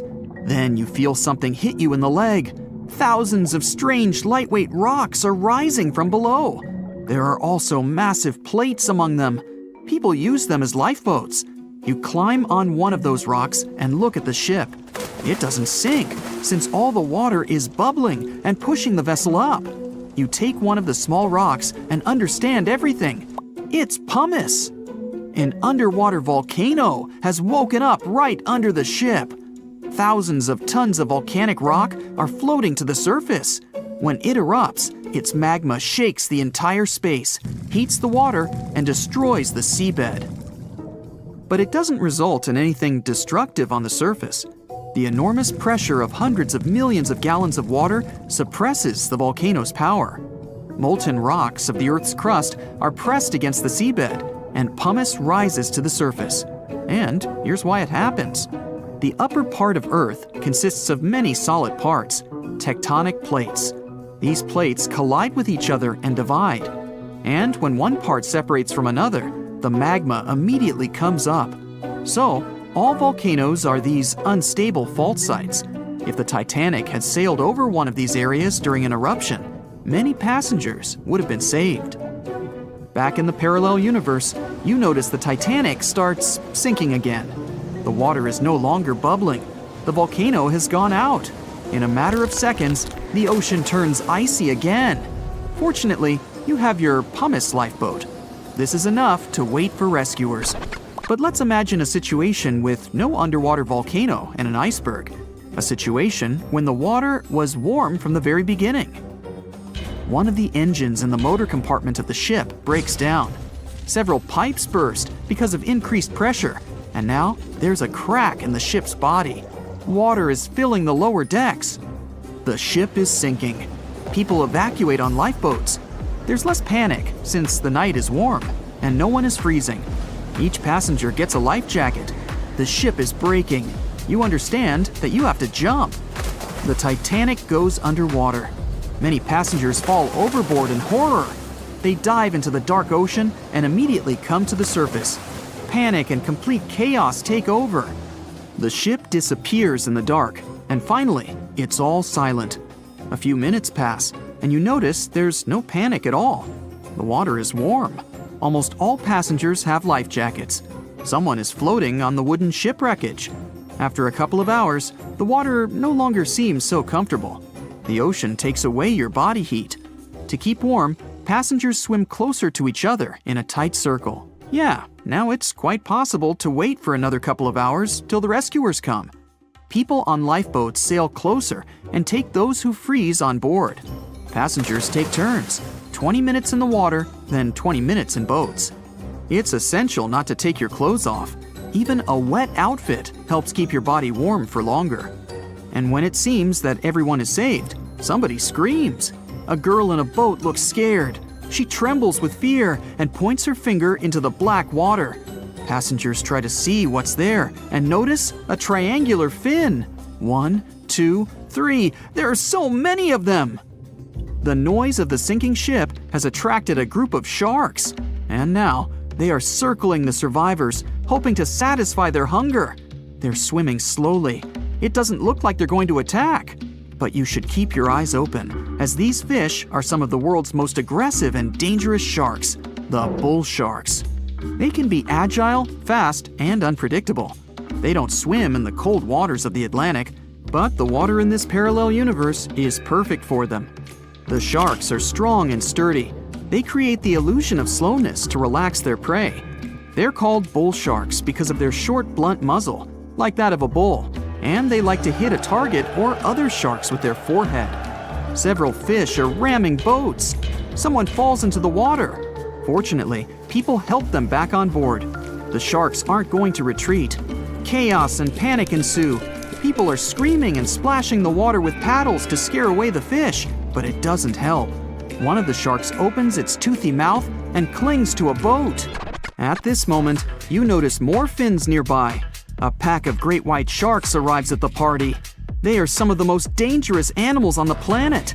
They're big, fast, and strong, and their 300 triangular teeth lined in several rows are sharp as blades. Great white sharks swim around the boats and scare away the bull sharks. You fall off the boat and see a big fin approaching you. Fear awakens the survival instinct in you. You're trying your best to swim away from the shark as far as possible. Of course, it's useless, since the shark is much faster and will definitely catch you. You feel your foot touching the shark's nose. The other foot gets into the toothy mouth. You scream in horror. After a second, the shark lets you go. Great white sharks rarely attack people. If they bite, it's just to test you. After all, the shark's favorite prey is seals. It simply loses interest if it realizes you aren't a seal. But if the shark is starving, it doesn't matter to it what kind of prey you are. Lucky for you, this one is not like that. Those survivors in the boats have almost nothing to fear either. Great white sharks don't attack them. They can push boats slightly, but only to test them. The great white shark is swimming away from you. But a bull one appears, and it looks like it's hungry. The shark is swimming towards you, opens its mouth, and a loud ship horn penetrates the water. This is the RMS Carpathia that has come to the rescue. All the sharks swim away scared. All passengers are saved. Back in our universe, another ship that had been nearby could have saved the passengers much earlier. But that's another story.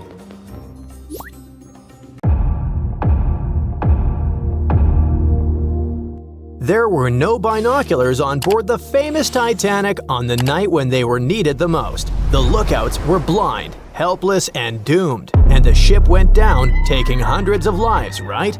Well, it's just one of the many myths from a whole ocean of half-truths, rumors, and dramatic retellings the Titanic is still sailing in. There were binoculars on board. The real issue was access. The binoculars were locked in a cabinet in the crow's nest, which is the lookout point, but the key went missing. A crew member named David Blair, who was supposed to be on the Titanic, was reassigned to a different ship at the last minute. He forgot to leave the key behind. The key to saving hundreds of lives, literally, was sitting in his pocket far away as the Titanic was going down. But we'll never find out what would have happened if the key had been there. The sky was clear that night, but there wasn't a moon to light the way, and there was no wind, so the sea was glassy, and there were no ripples, which are the usual warning signs of icebergs floating around. Then there's the idea that the Titanic was racing across the Atlantic to break a speed record, but historians disagree. The Titanic's crew knew there was ice out there, but instead of slowing down, they just kept going, cruising around 22 knots. That's only a couple of knots slower than her top speed, but the Titanic wasn't being pushed to her limits. Many of her furnaces weren't even fully stoked. And it was normal practice for that time to just keep going and trust those on the lookout to spot the ice before the ship hits it. Those massive Atlantic liners weren't about taking it easy. They were about being perfectly on time. Ships like the Titanic were basically the express trains of the sea, and any delay would have been a PR disaster. So, yeah, they knew the risks, but didn't think it was a big deal. After all, plenty of ships had close calls before and came out okay. They didn't see ice as a huge threat those days, and weren't even afraid of head-on collisions. And have you heard that the White Star Line, the company that owned the Titanic, marketed it as unsinkable? In 1910, the company was hyping up their two new ocean giants, the Titanic and her sister ship, the Olympic. Their ads proudly declared these ships were designed to be unsinkable.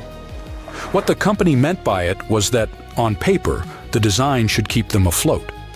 Later on, they even had to clarify that they never promised the ships were actually unsinkable. By 1911, before the Titanic even hit the water, magazines were already running wild with the idea. Writers were calling her practically unsinkable, pointing to her fancy new watertight compartments as proof.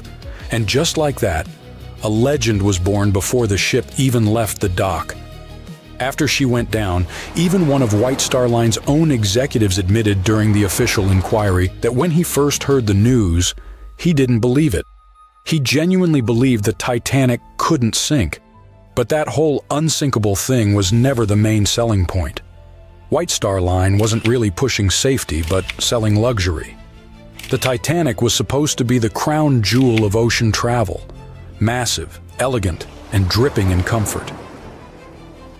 Another story that just stuck with us is that before the iceberg even struck, a coal fire was burning away in one of the Titanic's bunkers. It weakened the ship's hull and made it more vulnerable. Some people even say that fire caused or accelerated the sinking. Well, it's partially true. There was a coal fire in one of the Titanic's coal bunkers before the voyage. Fires in coal bunkers weren't unusual in steamships of the time. They could smolder for days. But it was nothing like a fire that would be raging uncontrollably. Historical timelines, crew logs, and structural analysis all indicate that a fire of such intensity and in such a position couldn't have caused fatal structural damage. If the fire had done that much harm, the ship might have failed even before the collision. But the Titanic stayed afloat for over 2 hours, which means the real villain was still the iceberg. Another twist to the fire story is that it could have distracted the crew, preventing them from dealing with the iceberg situation properly. That sounds more plausible, but still, that's not the same as saying the fire was the real culprit. Speaking of the real culprits, there's no doubt it was an iceberg, but the scale of disaster it caused was way more subtle than a big movie-style gash in the hull. Instead, it produced many tiny fractures in the ship's rivets, seams, and metal joints. Each fracture was almost unnoticeable, but because the ship was cruising, the water was steadily running through those micro gaps under pressure. It slowly seeped into multiple compartments and filled 6 of the watertight sections. The Titanic lingered, hovered, took on water, and was failing compartment after compartment. She sank over a period of 2 hours, rather than going down in minutes. If the iceberg had catastrophically torn open the hull, the ship would have gone down almost immediately, and people would have had no time to react and escape. Sadly, not all of them had that chance anyway. You probably recall the heartbreaking scene from the Titanic movie, where third-class passengers attempt to escape to the decks, but they are locked below in their section. Well, it's only partially true. Yes, there were barriers separating passenger classes, but they were mostly in place to comply with U.S. immigration laws. Third-class passengers going to America in search of a new life had to pass health checks and immigration processing. That's why they were traveling on separate decks. There were some lifeboats for them, although not in the third-class sections of the ship, so they would have to navigate a maze of corridors and stairs to reach the top. And many of the third-class passengers didn't even want to try, as they didn't want to leave their luggage behind. In the end, only about a quarter of the third-class passengers survived, but no one forcefully kept them on the lower decks. Now let's switch gears and discuss the Titanic facts that people used to deny or overlook, but which have since been proven true.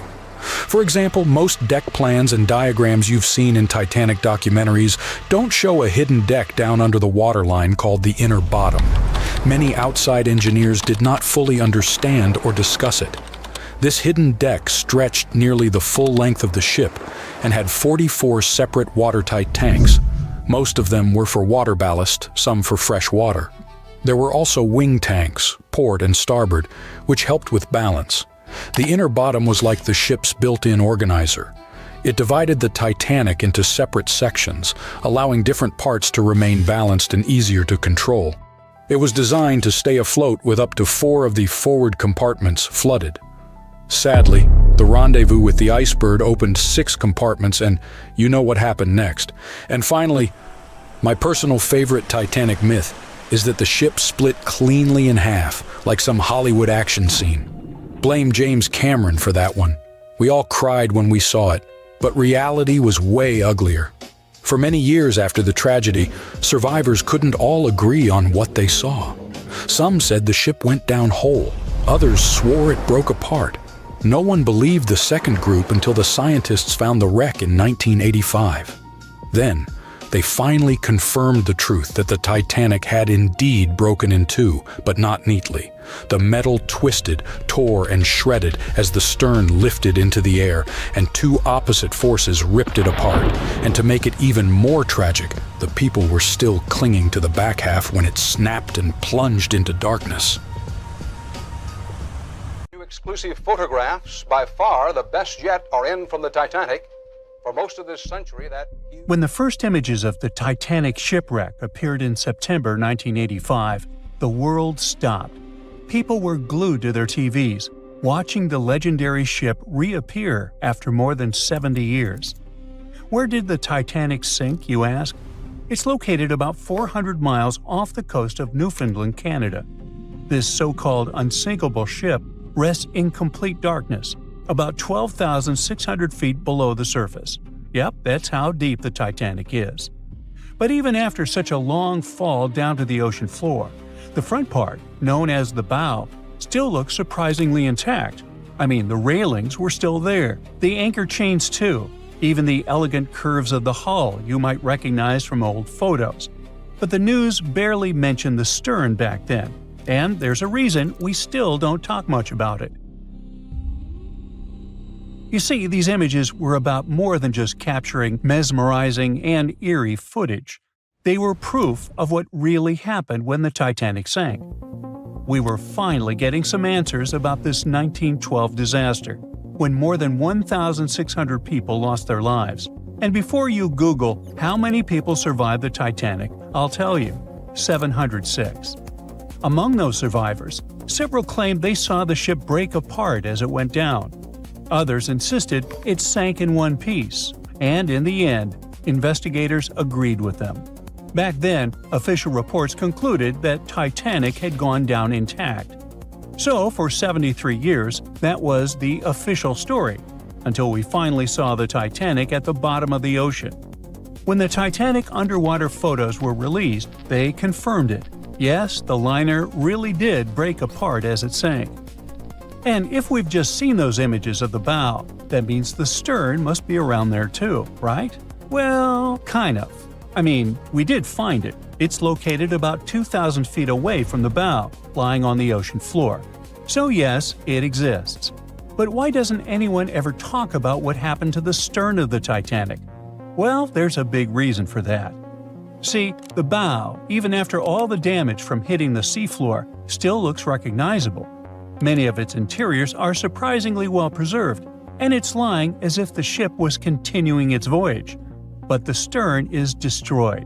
Today it's more like a twisted tangle of steel that barely looks like a ship at all. Only the parts that are more resilient, like the propellers, reciprocating engines, and rudder, have managed to hold their shape. But the rest of the stern section is melting into the seafloor. Yet, to understand why it's in such a terrible state, we need to go back to that freezing night of April 15, 1912, the night of the Titanic wreck. Just hours before the tragedy, Titanic was still sailing smoothly across the cold North Atlantic. The stern was alive with people, families talking, music playing, life going on as usual. This is where the room for passengers with the cheapest tickets were located. That's why third-class travelers were also known as steerage passengers. But the stern wasn't only for passengers. It also contained many of the ship's storage areas, including cargo holds, baggage rooms, kitchens, crew quarters, and even the engineering spaces. And hold on to that info, it's going to be important in a second. So let's jump straight to when the liner struck the iceberg. As the bow began to sink, the stern slowly lifted out of the water, putting enormous strain on the middle of the ship. By around 2 in the morning, the lights on Titanic flickered and then went out. Moments later, the ship broke in two, and the bow disappeared beneath the waves. The stern briefly settled back on the water before rising again, this time almost vertical. It stayed upright for a few seconds and then began its final plunge. At about 2:20 in the morning, the stern vanished beneath the Atlantic. Titanic was gone. What was happening beneath the water were two completely different scenarios. First, the bow slowly filled with water and began to drift downward, almost sailing gently like a submarine. Because of that, it managed to keep its shape and stayed mostly intact. But Titanic's stern collapse was a whole different story. The stern was ripped wide open where the ship had split apart. Water rushed in through that open end at incredible speed. This sudden flooding made the stern plunge downward much faster than the bow. The rush of water created so much turbulence that pieces were ripped off and scattered all around the ocean floor. Now, remember what I said earlier about the spaces inside the stern? Those huge storage areas were wide open, and many of them contained air pockets. So when the stern section broke away, it still had compartments filled with trapped air. As it spun down into the depths, this increasing water pressure crushed those pockets one by one. The surrounding structure began to implode, scattering pieces of metal, furniture, statues, and passengers' belongings across the ocean floor. So many experts believe the immense water pressure made that section collapse as it sank, and that's why we can't see much of it today. And now you know the answer to the Titanic back section mystery. We don't talk about it much, simply because there's not much left to see. It's like the part of the Titanic story that's too broken or too painful to talk about openly. The side of the ship that truly feels lost. And sorry to say this, but that's the future of the bow, too. I mean, it won't be there forever. The iconic shape of the wreck is changing year after year, and not in a good way. The front part of the Titanic is deteriorating, and one day it'll be entirely gone. Down on the seabed, the Titanic faces enormous pressure, nearly 390 times greater than at the surface. The good news is there aren't any air pockets left inside the ship, so big implosions won't happen again. But the bad news is that the ship's own weight is now helping to tear it apart. As those 52,000 tons of steel slowly settle into the ocean floor, they twist and pull on the hull. Submersible missions have already spotted large cracks running through the steel plates, and even the decks themselves are starting to cave in. And there's something else. The wreck might look cool and spooky today, but that actually comes from a thick layer of bacteria and microbes covering it. The problem is, they're slowly eating the Titanic. Yep, most of the corrosion happening down there is caused by bacteria, and this is gradually weakening the entire structure. Steel plates, beams, and supports are getting thinner every year. Scientists estimate that the ship is losing between 0.13 and 0.2 tons of iron every single day. Still, even at that rate, the wreck won't vanish overnight. Experts believe it could take up to 420 years for the liner to disappear completely. Until then, we'll keep watching this sad but natural process unfold. Parts of the ship have been falling apart little by little since the night when Titanic sank, and a lot has already changed since we started taking underwater photos, like the railing sections that have dropped and the ceiling in the captain's bathroom that's collapsed. That's why so many expeditions are now focused on capturing footage and detailed scans of the Titanic shipwreck, to preserve its memory before the ocean takes it all. It's our way of keeping the story alive, even as time and nature continue their quiet work. Maybe those hungry bacteria can take a break from their buffet, so that Titanic can rest in peace with many more years to come. Now, it's been barely a century since the Titanic sank, but scientists say that already, within just a few decades, its wreckage could disappear almost entirely. Meanwhile, a Greek wooden shipwreck that's around 2,400 years old is still looking good. Is it because of some ancient shipbuilding magic, the materials, or something entirely different? Well, let's find out. In the red corner, the infamous Titanic really doesn't need an introduction. It was the largest ship of its time, stretching nearly 900 feet in length. Constructed using strong steel plates and held together with iron and steel rivets, it was powered by coal-fired steam engines. Inside were dining rooms, elevators, even a swimming pool. In 1912, Titanic set out from Southampton, heading for New York, with about 2,200 people on board. 4 days later, it hit an iceberg. The hull tore open, water rushed in, and the unsinkable ship went to the bottom of the North Atlantic, nearly 2.5 miles down. When explorers finally found it in 1985, it looked surprisingly complete, with 2 large pieces mostly intact. But time, pressure, and salt water have been eating away at it ever since. Parts like railings have fallen apart, decks have sunk, and entire sections are starting to break down. At this rate, experts believe that by around 2037, most of what's left could be gone. Meanwhile, in the blue corner is the Greek Challenger. In 2018, researchers exploring the Black Sea made a very different kind of discovery. About 6,600 feet below the surface, they found a Greek merchant ship that sank around 400 BCE. Now, it's only about 75 feet long, but it's still clearly recognizable as a ship. The mast and rudder are visible. It was most likely a cargo ship, built for short and medium-range trips, transporting goods between ports rather than across open oceans. Whatever happened, it sank deep in the Black Sea and stayed there, surprisingly well preserved. The wood hasn't disintegrated, and the shape of the ship is still easy to recognize even after so much time. This doesn't seem possible, but the explanation is really cool. In almost every situation, wood is far less resilient than steel. Steel is one of the strongest materials humans have ever made. It can handle huge pressure and heavy loads for years.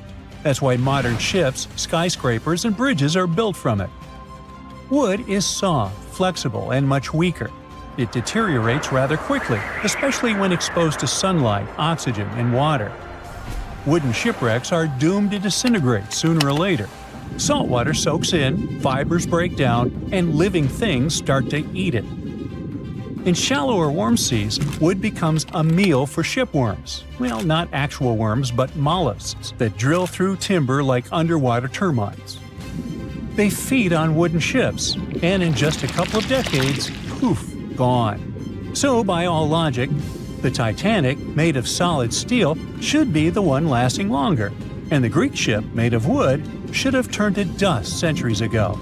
But that's only true when both are exposed to a similar environment. Titanic's remains are in the North Atlantic. It's one of the harshest environments on Earth. The wreck lies about 12,500 feet deep, where the pressure is more than 370 times greater than at the surface. Temperatures hover just above freezing, and the water is loaded with salt and dissolved oxygen. When iron and steel meet oxygen and salt water, they form iron oxide, or rust. But the Titanic's decay isn't just chemical, it's also biological. In the 1990s, scientists discovered special bacteria on the wreck called Halomonas titanicae. These microbes actually feed on the metal itself, building fragile, icicle-shaped formations called rusticles. Rusticles may look solid, but they're brittle and hollow, like coral made of rust. As they grow, they break off, taking bits of the ship with them. Every rusticle that falls means a little more of the Titanic disappears. Add to that strong underwater currents and deep-sea pressure, and it's easy to understand why the wreck is slowly collapsing in on itself. The Black Sea, on the other hand, has some fascinating traits that make it unique. Its structure is like a giant layer cake, made of 2 completely different oceans stacked on top of each other. At the top, you have regular seawater, full of oxygen and marine life. But below about 600 feet, it's quite the opposite. The deeper layer is dense, salty, and completely cut off from the surface. Scientists call this stratification, meaning the layers don't mix much, kind of like oil and vinegar after they've settled in a bottle. That happens because rivers on one side bring in a lot of fresh water, while salty water from the Mediterranean sneaks in through a narrow passage near Turkey. The fresh water floats on top because it's lighter, trapping the heavier, saltier layer underneath. Now here's the cool part. That lower layer has been sealed off for thousands of years. No oxygen reaches it, so oxygen-dependent marine life can't survive. Instead, it's filled with hydrogen sulfide, a gas produced by bacteria that live off decaying organic matter. In other words, the environment helps preserve materials by preventing typical biological decay. Without oxygen and living creatures to feed on wood or metal, whatever sinks there basically ends up frozen in time for quite a while. And it really works. Even delicate things like rope, leather, and fabric have survived at those depths. That's why archaeologists love this place. They've recorded over 60 shipwrecks – Greek, Roman, Byzantine, and Ottoman, many of them remarkably well preserved. Ancient shipbuilders were true artists. They didn't have machines or metal welding, but they knew how to make wood strong enough to survive storms and long voyages. By the 5th century BCE, Greek builders had developed ships capable of traveling on long-distance Mediterranean trade routes. Their design stayed mostly the same for centuries. You could say they were the trucks of the ancient world, just slower. Over time, humans kept improving their ships. By the Middle Ages, sailing vessels had multiple masts and complex rigging, allowing them to cross the oceans instead of just hugging the coast. Then came the Age of Exploration, massive wooden ships with cannons, global trade, and sea empires. By the 19th century, wood had reached its limits. Steam engines replaced sails, and iron and steel replaced timber. Ships got bigger, faster, and stronger. When the Titanic was built in 1912, it represented the absolute peak of shipbuilding technology. It even had electricity. Even if the Titanic hadn't sunk, it wouldn't be sailing today anyway. Maybe it'd be a floating museum. One thing is certain though, it would have been a vastly different movie. Today, scientists are racing to preserve both kinds of shipwrecks, the ones frozen in time and the ones fading fast. In the North Atlantic, robotic submarines are mapping the Titanic with 3D scans before the wreck collapses completely. Meanwhile, in the Black Sea, underwater drones explore without disturbing anything, capturing ships that look almost new, complete with anchors, pottery, and carved decorations. Because the seabed there has been closed off since forever, it's not just ships that survive. Ancient pots, tools, and even traces of villages still lie buried in the dark, undisturbed layers of silt. It's one place you need on your map if you are into sea archaeology. But not all shipwrecks are left untouched. Around the world, an increasingly common approach is turning select historic wrecks into managed underwater museums. Instead of keeping them out of reach, scientists and conservationists are inviting divers to explore them responsibly. For example, off the coast of Greece, one ancient shipwreck from the classical era now serves as a protected dive site. In most cases, moving sunken boats is impractical and risks damage. They're safer underwater until some new technology arrives. Maybe we're not that far from the future where commercially available submarines could allow everyone to see the great Titanic firsthand. That's highly unlikely, of course. But in case of a what-if scenario, we just have to hope it happens while the ship is still there. As the Titanic slipped beneath the waves, a man clung to life. And somehow, against all odds, he survived. He thought the drama was over, but what awaited him on land was way colder than the Atlantic Ocean on that dreadful night. When he returned to his home country, Japan, people met him with shame. Newspapers denounced him. Strangers whispered behind his back. His only crime, according to them, was that he didn't go down with the ship and with the other passengers. This is a real story of Masabumi Hosono, the only Japanese person on the Titanic who wrote a letter that sheds new light on the details of the well-known tragedy. Mr. Hosono was in his early 40s when he set out on his journey aboard the Titanic. He was a civil servant, working abroad for 2 years and studying the railway system. He really missed his beloved wife and children back home, so he couldn't wait for his assignment to be over. Finally, in 1912, his long return journey to Japan began. He got to travel in style with the prestigious RMS Titanic on her maiden voyage. He made it to London, where he stayed for a short time and bought a new suit, and then to Southampton. There, he took his place in Titanic's second class. As he mentioned in his writings, he was impressed with the Titanic's grand views, enticing aromas, and lively music. At this point, he was counting every sunrise as it meant he was getting closer and closer to home. On April 14th, the weather was fine, and Hosono woke up at 7 a.m. and had a regular day at the ship. Around 10 p.m., he almost fell asleep while reading, when suddenly he felt that the ship had hit something. Then the ship stopped completely. Hosono didn't take it seriously and just went to sleep. Just after midnight, a steward knocked on his door. He gave the passenger a life buoy and told him to go up to the lifeboat stations. Mr. Hosono quickly got dressed and rushed to the deck, where he saw passengers running around in all directions. No one could tell him what had happened. The crew had already started launching the lifeboats at that point, but he couldn't make it through. Somebody from the crew took him for a third-class passenger and told him to return to the lower part of the ship. When he finally made it to the deck, he saw women and kids getting in the lifeboats. Unlike what they show in the Titanic movie, it wasn't that dramatic, and passengers were remarkably calm. No one was shouting. Many of the men were trying to get into the lifeboats, but the sailors wouldn't let them. The crew was sending distress flares that were shining bright blue in the night sky. Mr. Hosono addressed the situation and prepared himself to end his life that day. Without panic, not to bring shame upon the Japanese people. The Titanic was tilting at a 45-degree angle when one of the officers shouted that there was room for 2 more people. A man immediately jumped in. Hosono knew if he didn't do the same, he would never see his beloved family again. So, he jumped inside the lifeboat, and because it was dark and so many things were going on, the conductor didn't notice that 2 men joined them. As they were rowing away from the ship, they saw many passengers still on the deck. They were screaming for help. By that time, the Titanic was tilting by about 60 degrees. After a while, they heard 3 or 4 loud bangs, and the ship disappeared underwater completely with a strange noise. He didn't mention that it broke in half, as they show in the movie. Hosono and 1 Armenian passenger were the only men in the lifeboat.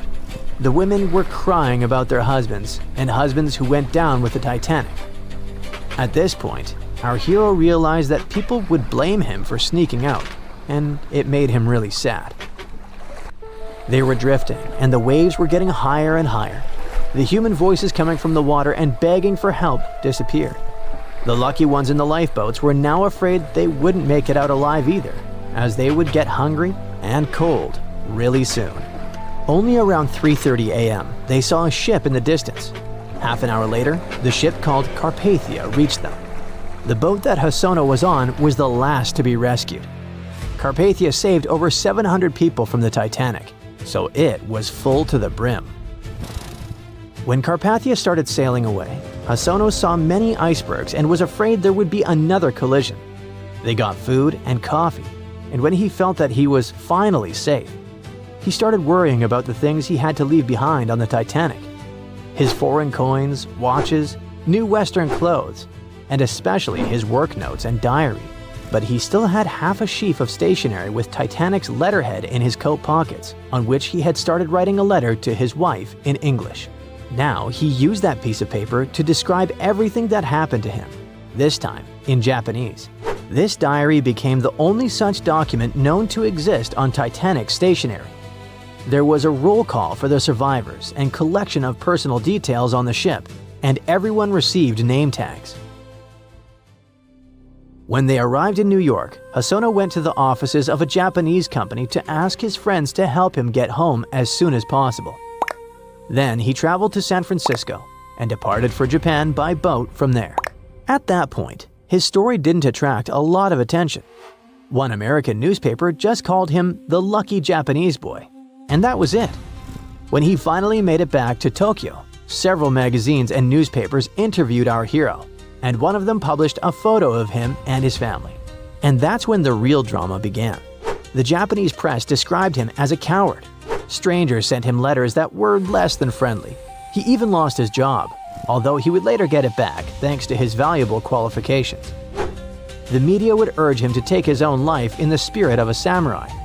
And Some even say the textbooks mentioned him as an example of how to be dishonorable.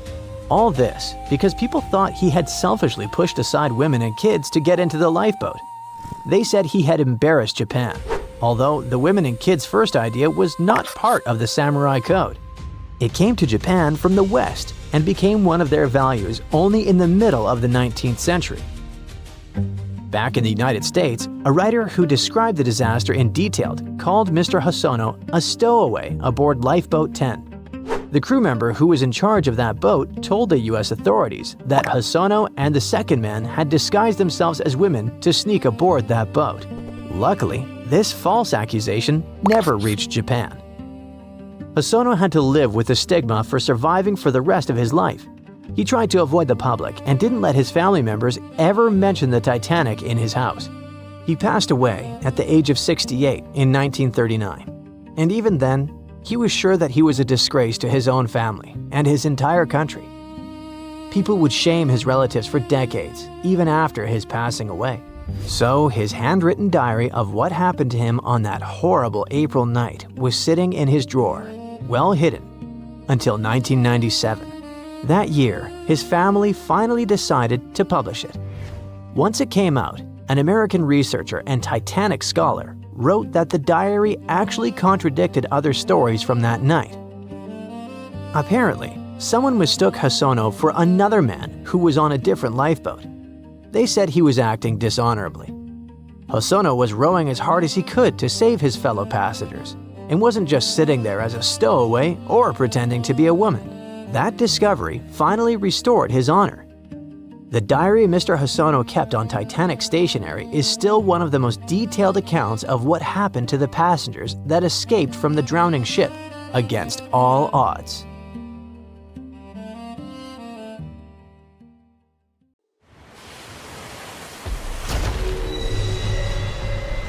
Over 1,500 people lost their lives in this part of the ocean, so maybe it's a prudent idea to stay away from it.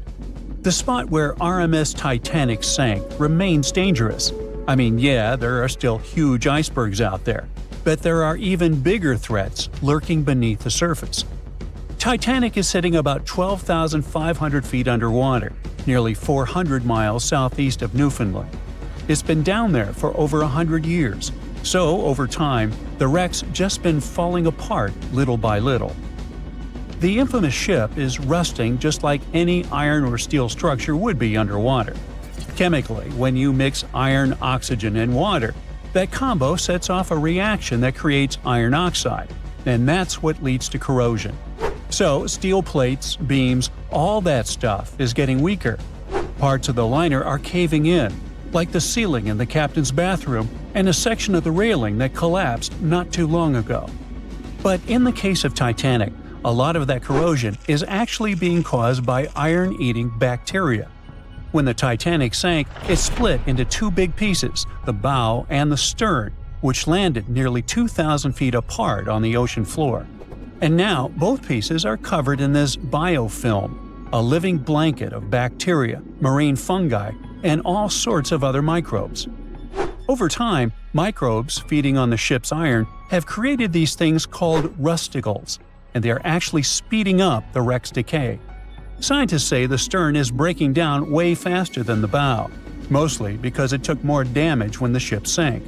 And now, thanks to all that bacterial activity, the stern could be deteriorating as much as 40 years ahead of the bow. So yeah, microbes have been thriving and flourishing down there. If you are a germaphobe, that probably sounds like a total nightmare. But honestly, it's not that bad. For one, they don't even look gross. These rusticles actually look kind of cool, like ice crystals or tiny diamonds clinging to the wreck.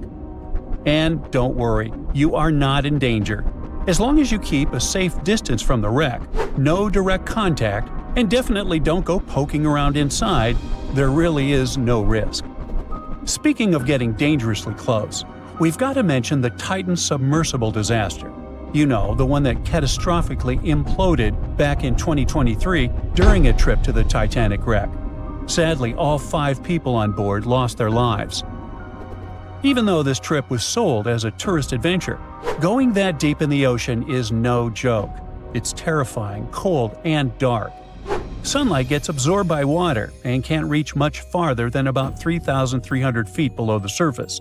Past that point, the ocean is in total darkness all the time.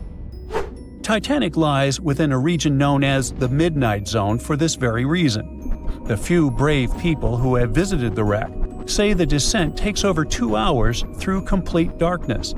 Then, out of nowhere, the ocean floor just pops into view, lit up by the submersible's lights. The second big challenge is actually finding the wreck. At that depth, navigating is no easy task. When you reach the bottom, you really don't know exactly where you are. You're just kind of fumbling around in the dark, knowing that Titanic is somewhere down there, but you can't see it. However, detailed maps of the Titanic site, made from decades of high-res scans, really do help. As the wreck starts to come into view, they can use those maps to stay on track. Plus, sonar and sensors let the crew notice features and objects even if they're way beyond the sub's tiny light pool. For example, the Titan submersible had a sensor called the Doppler velocity log. This one sent out sound waves to measure how fast the sub is moving and how deep it is, based on its distance from the ocean floor. Still, passengers on previous trips to Titanic in this submersible have said how tough it is to find their way once they reach the ocean floor. And we can't forget about the pressure. The deeper you go in the ocean, the more pressure the water puts on everything. And the pressure is crazy high at the Titanic's wreck site. To put it into perspective, it is about 200 times the pressure inside a car tire. That's why submersibles need super thick walls to handle it. So yeah, the water around Titanic has creepy microbes, pitch-black darkness, and insane pressure. But there is one more thing happening down there, and that's unpredictable currents. You're familiar with them. I mean, when you swim in the sea, you can usually feel the currents pulling you from side to side. But the deep ocean has its own set of underwater currents too. They're not as strong as the ones you feel on the surface, but they can still move massive amounts of water around.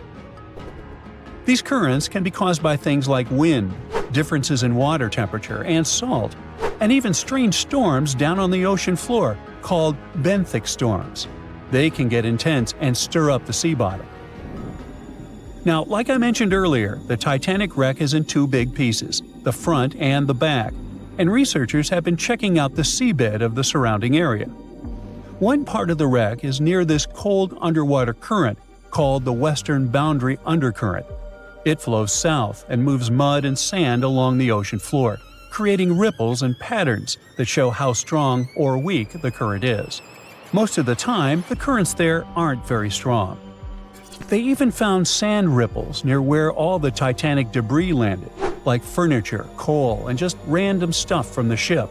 And those ripples are showing a current flowing from east to west. But inside the main wreck site, things get a little wilder. The water flows more from northwest to southwest, probably because all the huge chunks of the ship are messing with the flow. Around the south side of Titanic's bow, the currents get unpredictable too. They keep switching directions, from northeast to northwest to even southwest. It's like the ocean's just doing its own thing down there. Experts think that over time, all this shifting water is going to slowly bury Titanic under layers of mud and sand. Little by little, the wreck could just fade away and disappear beneath the ocean floor. Alright, now it's time to get to the obvious issue here: icebergs. Yep, they're still a problem for ships today. In 2023, around 380 icebergs flowed into the busy shipping routes between North America and Europe. That's a problem. You see, the bigger the iceberg, the easier it is to spot and avoid. Smaller ice is a lot harder to detect, though it's no less dangerous. And that's because the most dangerous part is underwater, where no one can see it. Think about the iceberg that sank Titanic. Passengers saw about 100 feet of it above the water, but it's believed that's only 16% of its total size. Experts say the rest, hidden beneath the waves and much larger than what's visible, could stretch down several hundred feet. Now, the good news is that, unlike Titanic's day, We have much more technology now to spot icebergs in time. Modern ships have radar and satellite imagery that can pick up icy threats hiding in the dark. Some vessels even use sonar and thermal imaging to see through fog, helping the crew to spot icebergs above the surface. GPS and AIS pick safer routes, and monitoring centers around the globe send out real-time alerts, like having a personal iceberg spotting assistant. So, yes, it is a massive upgrade from just relying on binoculars. You won't have to worry about icebergs on your next cruise vacation, even if it passes alongside Titanic's route. But just to be extra safe, try not to travel with anyone named Jack or Rose, and never play the violin while on board. Just saying. By April 1912, the Titanic was the most expensive and unsinkable ship in the world. These days, the sunken Titanic is associated with some of the most expensive expedition tours in the world. Despite the terrible tragedy, people have built profitable businesses using the famous ship, and these businesses can be very dangerous. The Titanic fell to the bottom of the icy waters of the North Atlantic in 1912. It was more than 70 years before people finally discovered the ship. It happened in the 80s, when researcher Robert Ballard carried out a secret mission to search for sunken submarines. In addition to his mission, Ballard also wanted to search for the wreckage of the Titanic, if he had the time. In short, he did find the Titanic. This discovery became the beginning of big profits, fighting for customers, lawsuits, and the destruction of the wreckage. Shortly after the discovery, Ballard came to the U.S. Congress and testified about the Titanic he'd found. He suggested making a sea memorial out of the wreck's site and leaving this place untouched.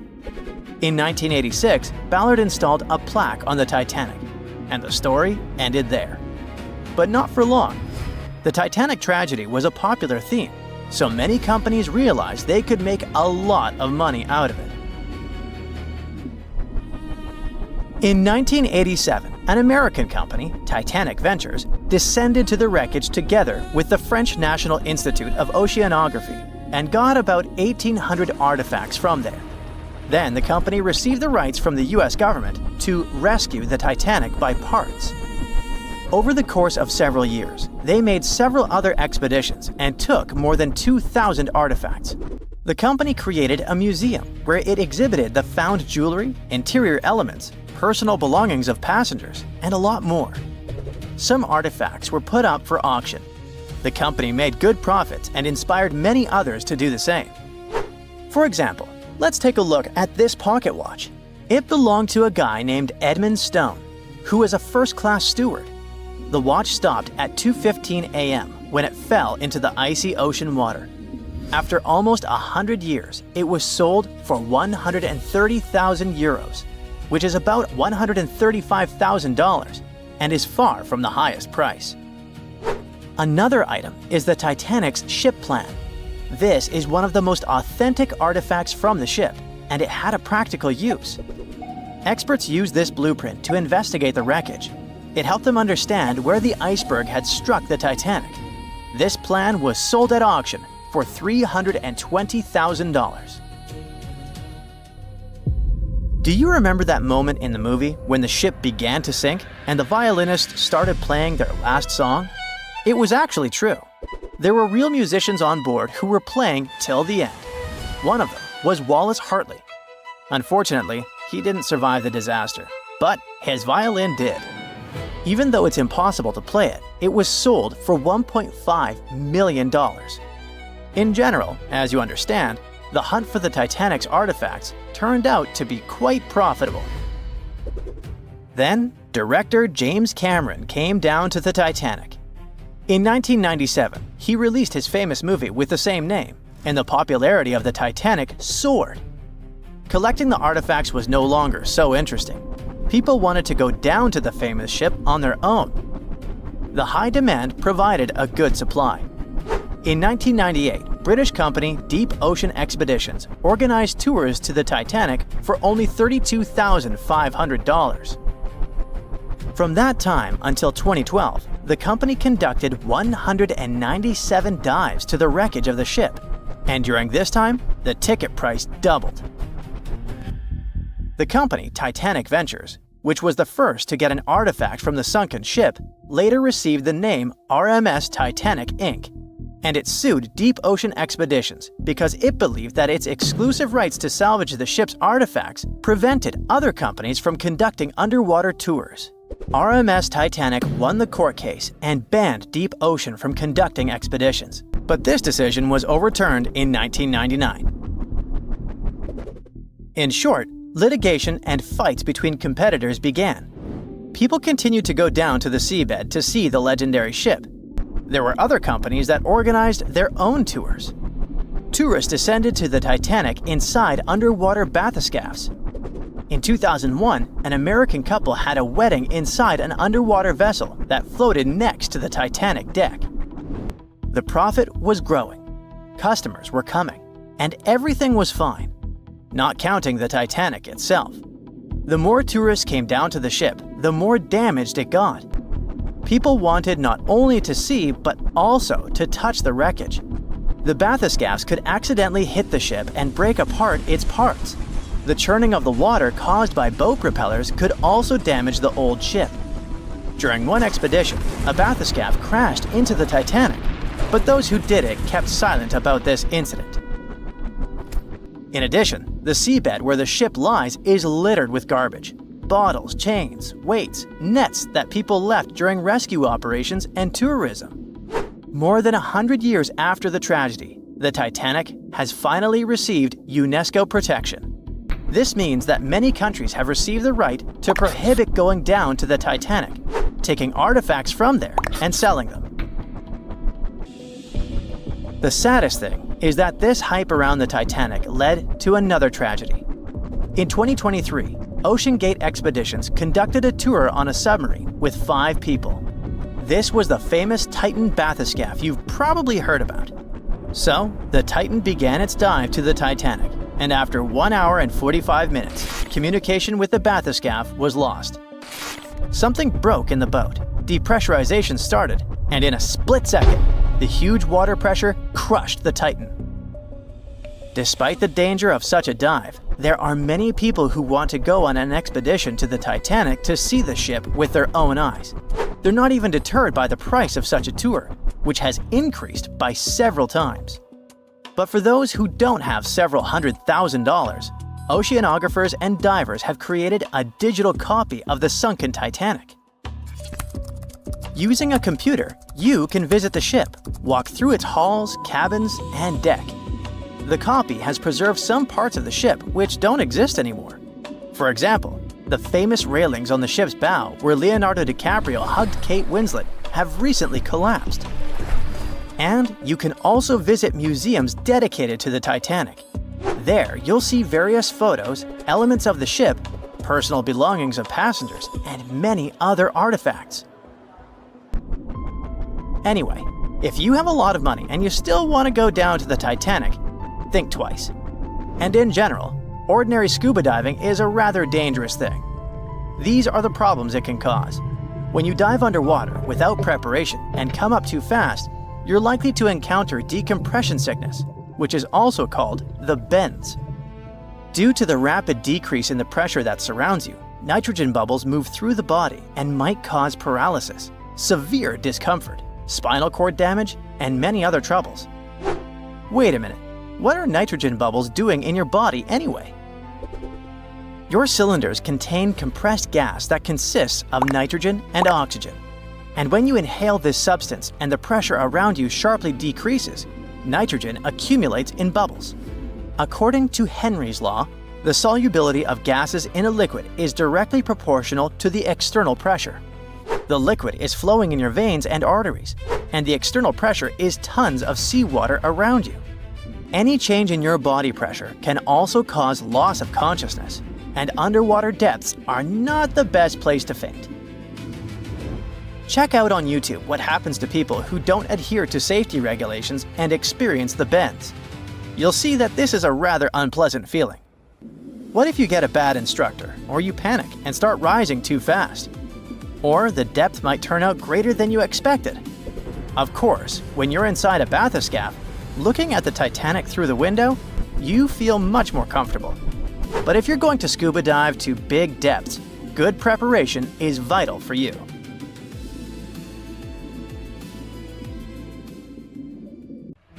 How could a ship built by the brightest minds of its time and called unsinkable go down in just 2 hours and 40 minutes?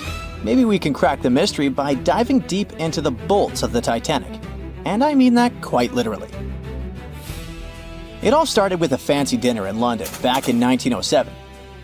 Lord William James Parry had a big idea and needed the right people on board. He invited the director of the British shipping company, White Star Line, over to chat. White Star was already riding the waves of success with transatlantic travel, making a fortune taking emigrants to America. But the competition was fierce. Cunard, one of their biggest rivals, had just launched 2 sleek, fast ships, the Lusitania and the Mauretania. These ships were the latest and greatest in both speed and luxury. Parry wasn't about to let that slide. As chairman of an Irish shipbuilding company, he figured if he teamed up with White Star, they could dominate the scene. That same night, over dinner, they started dreaming up an entire fleet of ocean liners. The Olympic, Titanic, and a third ship that eventually became the Britannic. Soon those ideas were being turned into reality. The construction of the Titanic and its twin, the Olympic, kicked off. It was such an impressive affair that they had to build 2 new shipyards on Queen's Island, known as Titanic Quarter, in Belfast Harbour. But building something that massive? Way easier said than done. Harland and Wolff, the British company behind the construction, had their hands full. This was the biggest ship anyone had ever tried to build, and it took 15,000 men working round the clock to make the dream happen. The Titanic and its twin were planned to be 882 feet long. It was just enough to stretch another 120 feet longer than the new Cunard liners. By the time it was finished, the Titanic stretched as long as 4 city blocks and high as a 9-story building. Aside from being the largest ship of the time, it also got another nickname. When Shipbuilder magazine went to examine it, they came up with the adjective unsinkable. But something went way too wrong along the way. If we made a quick X-ray of the Titanic, this is what we would find. 2,000 steel plates, each up to 30 feet long and weighing around 3 tons. To put it all together, they built it like a giant metal skeleton, with the keel acting as the backbone and the hull plates forming the outer shell. To beat the competition, the Titanic had to be huge, but it also had to be fast. So to make that happen, they needed to innovate on the ship's propellers. It had 3 propellers, 2 outer ones with 3 blades and 1 central propeller with 4 blades. The outer propellers, which were massive at 23 feet in diameter, were powered by the ship's steam engines. These engines were like the muscle of the ship, converting steam into the power that spun the propellers. The central propeller was a bit smaller, 17 feet across, and it was powered by a low-pressure steam turbine. The combination of engines and turbine was pretty cutting edge at the time and helped the Titanic cruise at about 21 knots. That's roughly 24 miles per hour, which doesn't sound too fast, but for a ship this size, it was impressive. The propellers themselves were made from manganese bronze, a material chosen because it's strong and resists corrosion. Trust me, this is key when you're plowing through salty ocean water. This engine system could produce up to 46,000 horsepower, which would be the equivalent horsepower of 230 cars combined. To make the ship move, there were 2 large propellers on the sides connected to engines that worked like giant pumps, pushing the ship forward. Then, there was a 3rd propeller in the middle, which worked as a steam turbine, a fancy kind of engine, to give it extra push and use less fuel. This whole setup wasn't just about power, it was also about speed. Other ships had started using the steam turbine a few years earlier, but since the Titanic was bigger and heavier, its system had to be extra powerful to keep it fast, stable, and comfortable for everyone on board. So after 2 years of really hard work, the Titanic was ready for its first trial run. On May 31, 1911, a crowd of 100,000 people stopped to watch the Titanic slide into the River Lagan. Lord Peary was joined by American millionaire J.P. Morgan, who had acquired financial control of the White Star Shipping Company. The Titanic floated for the first time, but it took another year to fit it out, which is basically shipbuilding speak for turning that giant steel skeleton into a luxurious floating palace. It had it all: a heated swimming pool, Turkish baths, palm trees in the cafes, a squash court, a first-class dining salon that could fit 554 people. According to some reports, the most luxurious suite aboard the Titanic was booked by an American named Charlotte Drake Cardezza. She paid $2,500 in 1912. Even in today's money, that's a pretty penny for a trip. But if we make a conversion, it's gonna be around $75,000 in the 2020s. All for a one-way ticket across the Atlantic. Workers rushed to finish painting and polishing the Titanic by March 31st, 1912. The 62-year-old White Star captain, Edward John Smith, went on board to oversee the final tests of the world's biggest ocean liner. The captain even said this would be his last Atlantic crossing. Once he got to America, he would retire. On April 10th, the ship was ready for its maiden voyage. It sailed to Southampton to take on coal and its first passengers.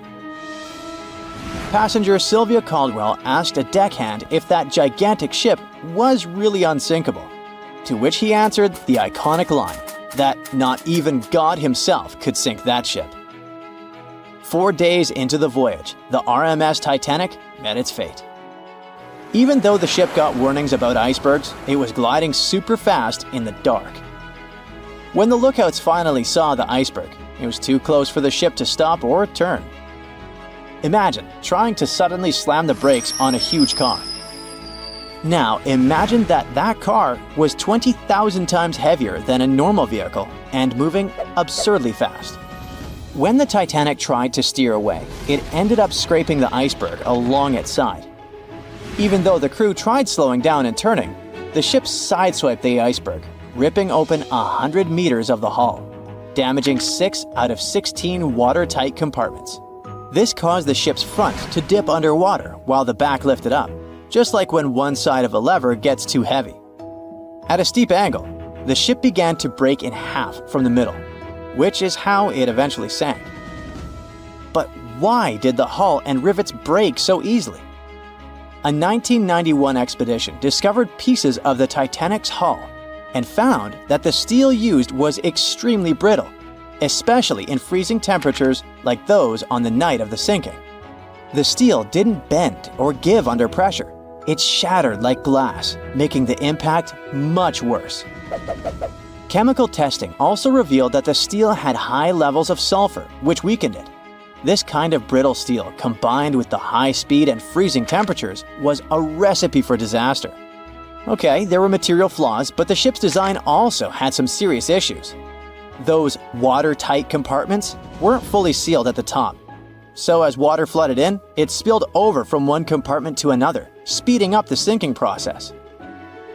If the ship had been built with better steel, a double hull, or improved watertight compartments, the disaster might have been avoided.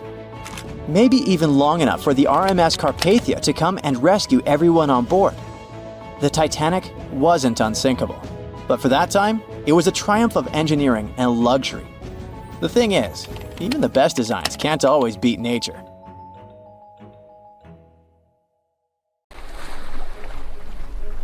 The lookout shouts, "Iceberg right ahead!" The Titanic strikes the ice. Water starts flooding in. Third-class passengers are locked up. There aren't enough lifeboats for everyone. Panic sets in. Violins are playing. The ship sinks. Well, we all know the story of the movie Titanic like the back of our hand by now.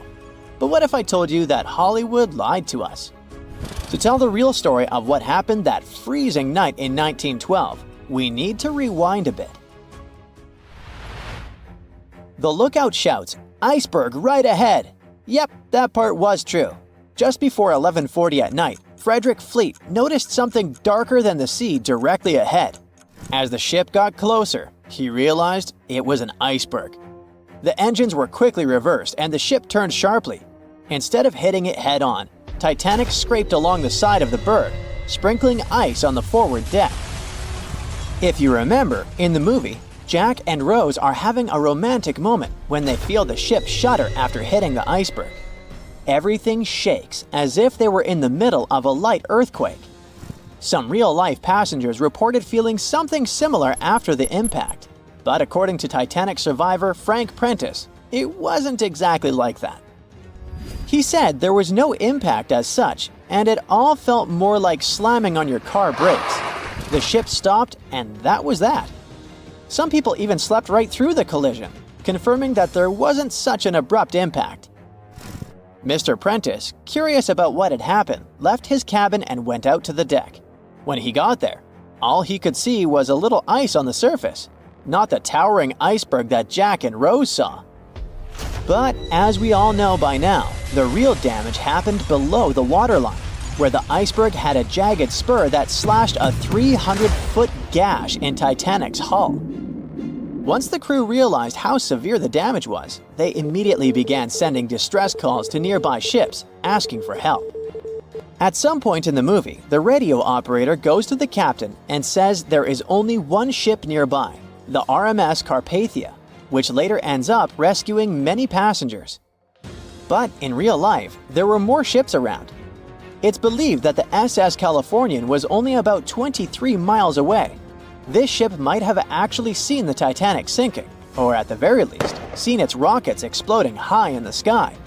Yet, for reasons we will never fully understand, they didn't try to help. Let's get back to the story. Now, people need to get off the ship. At 12:45, lifeboat number 7 was the first to be lowered. Just like in the movie, women and children were told to go first. But in reality, some women were hesitant and even refused to get into the lifeboats. Mr. Prentice said this happened mainly for 2 reasons.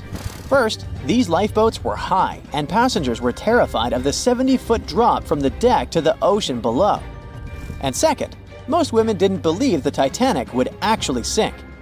It was called unsinkable after all. So the idea of getting into a lifeboat seemed pointless at the time. This mindset probably explains why Eloise Smith, a first-class passenger, recalled that there was no panic or chaos at first. Other survivors backed this up, saying that no women or kids were crying. But one thing that was indeed concerning, at least for the crew, was the possibility that the lifeboats might buckle under too much weight. This is one of the theories why the first few lifeboats left carrying only a fraction of their full capacity. Like lifeboat number 7, which only carried 27 people in it, even though it could hold up to 65. In total, Titanic had 20 lifeboats, which could carry about half of the 2,200 people on board that night. But that didn't happen. And now we know the passengers had no idea there weren't enough for everyone. As women were calmly getting into the first lifeboats, musicians headed up to the deck. Their only goal was to play and keep the passengers calm. That's a pretty well-known fact. But the real story is that some survivors said they never saw or heard the band. No violinists whatsoever. It's not like Hollywood misled you though. The musicians did play for over 2 hours after the ship had hit the iceberg. So maybe these passengers were just too panicked to notice the songs, or the musicians started playing later than we think. Now, it's time to talk about the terrible treatment that third-class passengers received. The movie portrayed the crew as cruel, locking the less fortunate below deck like animals, giving them no chance to reach the lifeboats and save their lives. But the official inquiry into the disaster suggested that wasn't true. I mean, yes, fewer third-class passengers survived compared to those in first and second class, but there were other factors at play. Many third-class passengers were reluctant to leave the ship, clinging to their belongings, and had a harder time making their way up from the cabins, which were at extreme ends of the ship. Some survivors confirmed that they were not locked up. In fact, it was quite the opposite. Mrs. George Wabi, a Lebanese woman traveling in third class, said that when chaos had erupted, some brave crew members and well-dressed first-class passengers had actually helped her get up to the first-class deck and eventually onto a lifeboat. At first, the Titanic was sinking slowly, bit by bit. Passengers reported seeing the water rising and hearing pops and cracks. Then, there was a loud boom. Some said there had been just one explosion, while others described it as a series of smaller explosions, which they'd thought had been the bulkheads giving way. And there's also a group of people who said they had only heard a rumbling sound. So not everyone agreed on the sound they had heard, but one thing is a fact. By 2:18 in the morning, the lights on Titanic went out, and the ship plunged into complete darkness. As the bow continued sinking, the stern rose out of the water, putting immense pressure on the middle of the ship. This caused the Titanic to break in two. In James Cameron's movie, this moment is pretty dramatic, with the ship sinking almost straight down into the water. But in reality, the break probably happened at a much lower angle, likely just below the waterline. Even so, it tilted enough that people couldn't stay on their feet and started sliding into the water. One interesting thing is that it wasn't until the wreckage was found in 1985 that it was finally confirmed the Titanic had broken apart. Up until then, survivors had given conflicting stories. At least 8 survivors claimed they had seen the ship split. Emily Ryerson, a first-class passenger, described it as if the Titanic had been sliced in half with a knife. But there was also a small number of witnesses that insisted Titanic had gone down intact. At the time, this theory was more accepted because most people still didn't believe that the supposedly indestructible ship could break in half. So why the conflicting reports? Okay, so what you don't see in the movies, for obvious reasons, is how incredibly dark it was when the tragedy happened. It was like being in a room with no light, where you can only make out shapes and shadows. That's what it was like on the lifeboats.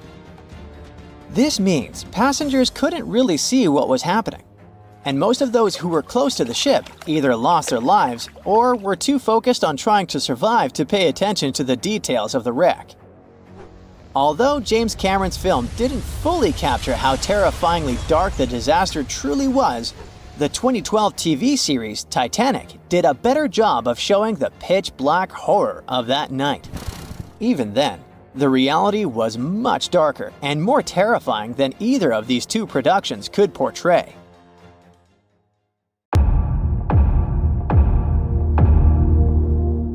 There were no binoculars on board the famous Titanic on the night when they were needed the most. The lookouts were blind, helpless, and doomed, and the ship went down, taking hundreds of lives, right? Well, it's just one of the many myths from a whole ocean of half-truths, rumors, and dramatic retellings the Titanic is still sailing in. There were binoculars on board. The real issue was access. The binoculars were locked in a cabinet in the crow's nest, which is the lookout point, but the key went missing. A crew member named David Blair, who was supposed to be on the Titanic, was reassigned to a different ship at the last minute. He forgot to leave the key behind. The key to saving hundreds of lives, literally, was sitting in his pocket far away as the Titanic was going down. But we'll never find out what would have happened if the key had been there. The sky was clear that night, but there wasn't a moon to light the way, and there was no wind, so the sea was glassy, and there were no ripples, which are the usual warning signs of icebergs floating around. Then there's the idea that the Titanic was racing across the Atlantic to break a speed record, but historians disagree. The Titanic's crew knew there was ice out there, but instead of slowing down, they just kept going, cruising around 22 knots. That's only a couple of knots slower than her top speed, but the Titanic wasn't being pushed to her limits. Many of her furnaces weren't even fully stoked. And it was normal practice for that time to just keep going and trust those on the lookout to spot the ice before the ship hits it. Those massive Atlantic liners weren't about taking it easy. They were about being perfectly on time. Ships like the Titanic were basically the express trains of the sea, and any delay would have been a PR disaster. So, yeah, they knew the risks, but didn't think it was a big deal. After all, plenty of ships had close calls before and came out okay. They didn't see ice as a huge threat those days, and weren't even afraid of head-on collisions. And have you heard that the White Star Line, the company that owned the Titanic, marketed it as unsinkable? In 1910, the company was hyping up their two new ocean giants, the Titanic and her sister ship, the Olympic. Their ads proudly declared these ships were designed to be unsinkable. What the company meant by it was that, on paper, the design should keep them afloat. Later on, they even had to clarify that they never promised the ships were actually unsinkable. By 1911, before the Titanic even hit the water, magazines were already running wild with the idea. Writers were calling her practically unsinkable, pointing to her fancy new watertight compartments as proof. And just like that, a legend was born before the ship even left the dock. After she went down, even one of White Star Line's own executives admitted during the official inquiry that when he first heard the news, he didn't believe it. He genuinely believed the Titanic couldn't sink. But that whole unsinkable thing was never the main selling point. White Star Line wasn't really pushing safety, but selling luxury. The Titanic was supposed to be the crown jewel of ocean travel, massive, elegant, and dripping in comfort. Another story that just stuck with us is that before the iceberg even struck, a coal fire was burning away in one of the Titanic's bunkers. It weakened the ship's hull and made it more vulnerable. Some people even say that fire caused or accelerated the sinking. Well, it's partially true. There was a coal fire in one of the Titanic's coal bunkers before the voyage. Fires in coal bunkers weren't unusual in steamships of the time. They could smolder for days. But it was nothing like a fire that would be raging uncontrollably. Historical timelines, crew logs, and structural analysis all indicate that a fire of such intensity and in such a position couldn't have caused fatal structural damage. If the fire had done that much harm, the ship might have failed even before the collision. But the Titanic stayed afloat for over 2 hours, which means the real villain was still the iceberg. Another twist to the fire story is that it could have distracted the crew, preventing them from dealing with the iceberg situation properly. That sounds more plausible, but still, that's not the same as saying the fire was the real culprit. Speaking of the real culprits, there's no doubt it was an iceberg, but the scale of disaster it caused was way more subtle than a big movie-style gash in the hull. Instead, it produced many tiny fractures in the ship's rivets, seams, and metal joints. Each fracture was almost unnoticeable, but because the ship was cruising, the water was steadily running through those micro gaps under pressure. It slowly seeped into multiple compartments and filled 6 of the watertight sections. The Titanic lingered, hovered, took on water, and was failing compartment after compartment. She sank over a period of 2 hours, rather than going down in minutes. If the iceberg had catastrophically torn open the hull, the ship would have gone down almost immediately, and people would have had no time to react and escape. Sadly, not all of them had that chance anyway. You probably recall the heartbreaking scene from the Titanic movie, where third-class passengers attempt to escape to the decks, but they are locked below in their section. Well, it's only partially true. Yes, there were barriers separating passenger classes, but they were mostly in place to comply with U.S. immigration laws. Third-class passengers going to America in search of a new life had to pass health checks and immigration processing. That's why they were traveling on separate decks. There were some lifeboats for them, although not in the third-class sections of the ship, so they would have to navigate a maze of corridors and stairs to reach the top. And many of the third-class passengers didn't even want to try, as they didn't want to leave their luggage behind. In the end, only about a quarter of the third-class passengers survived, but no one forcefully kept them on the lower decks. Now let's switch gears and discuss the Titanic facts that people used to deny or overlook, but which have since been proven true. For example, most deck plans and diagrams you've seen in Titanic documentaries don't show a hidden deck down under the waterline called the inner bottom. Many outside engineers did not fully understand or discuss it. This hidden deck stretched nearly the full length of the ship and had 44 separate watertight tanks. Most of them were for water ballast, some for fresh water. There were also wing tanks, port and starboard, which helped with balance. The inner bottom was like the ship's built-in organizer. It divided the Titanic into separate sections, allowing different parts to remain balanced and easier to control. It was designed to stay afloat with up to 4 of the forward compartments flooded. Sadly, the rendezvous with the iceberg opened 6 compartments, and you know what happened next.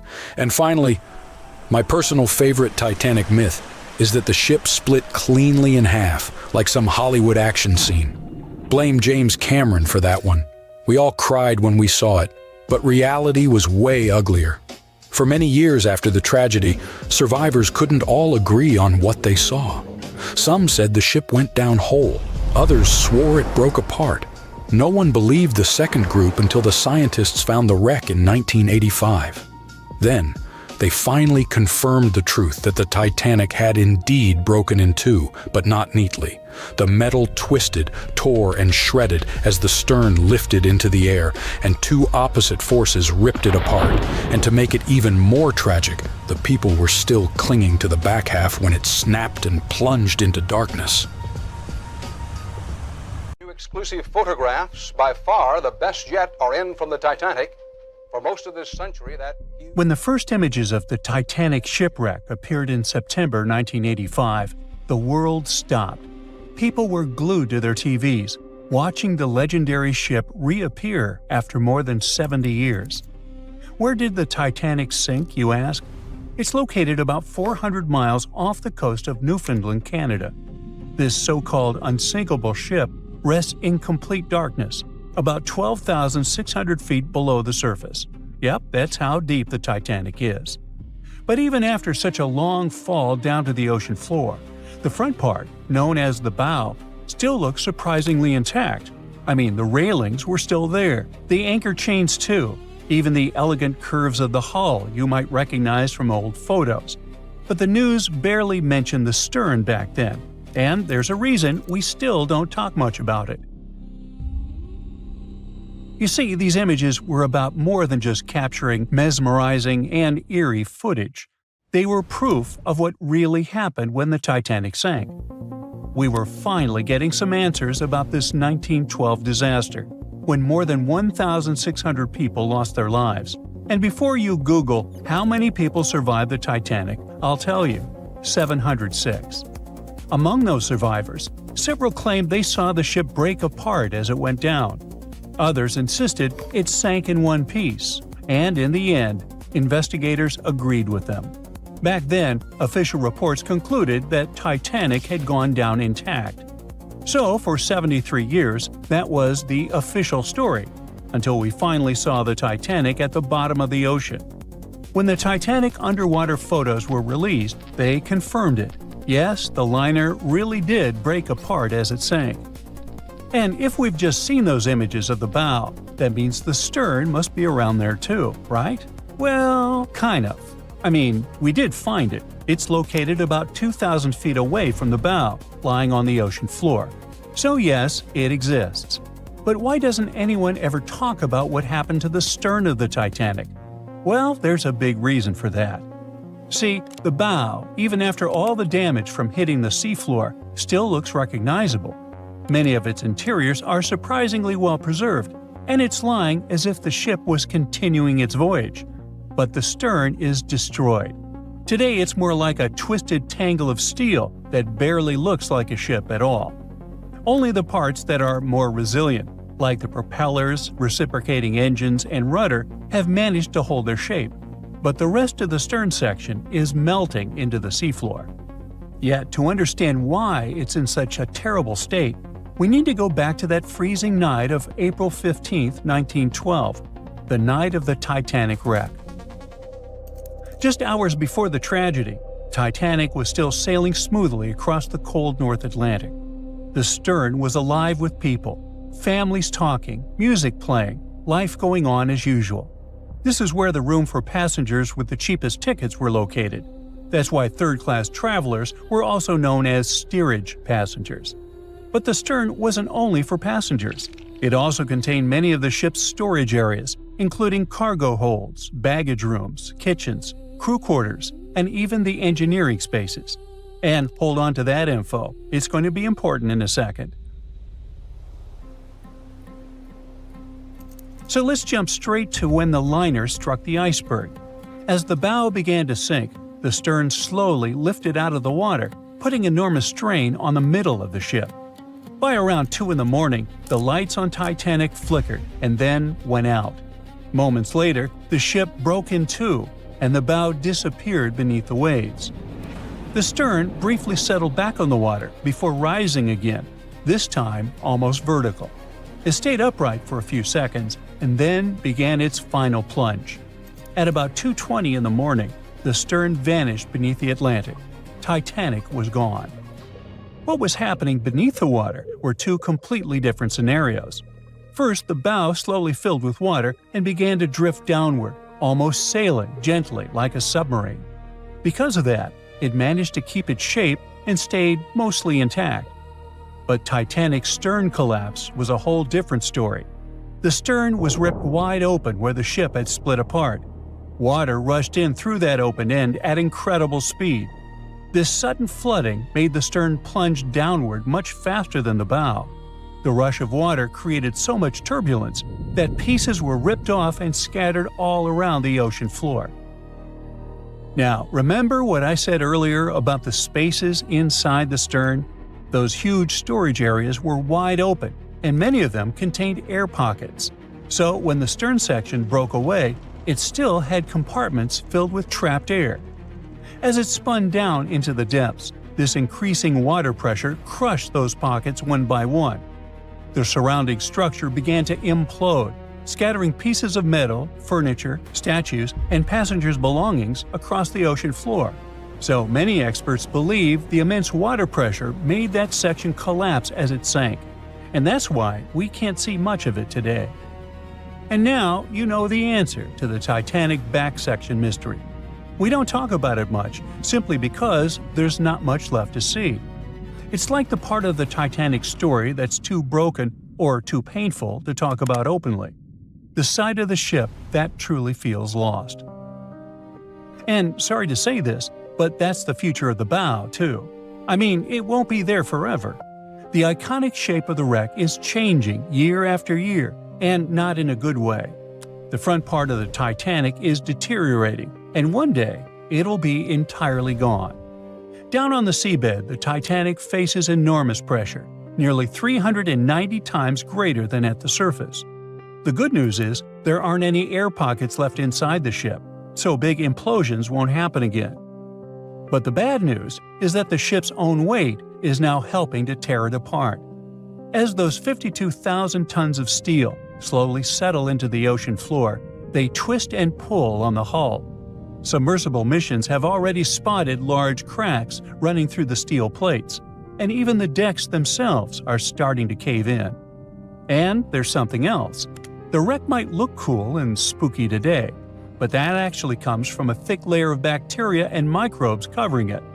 The problem is, they're slowly eating the Titanic. Yep, most of the corrosion happening down there is caused by bacteria, and this is gradually weakening the entire structure. Steel plates, beams, and supports are getting thinner every year. Scientists estimate that the ship is losing between 0.13 and 0.2 tons of iron every single day.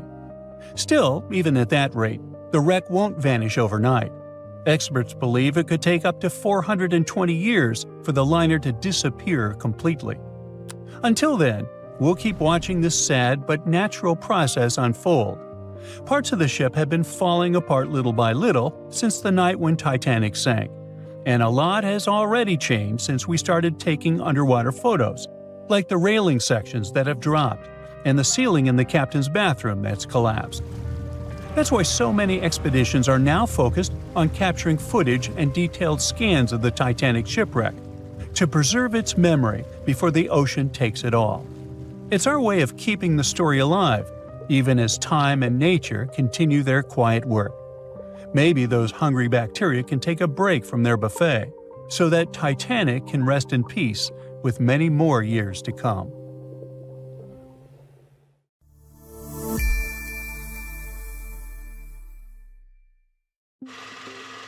We know Titanic from so many stories, even a movie, but now we have its first full-sized digital scan.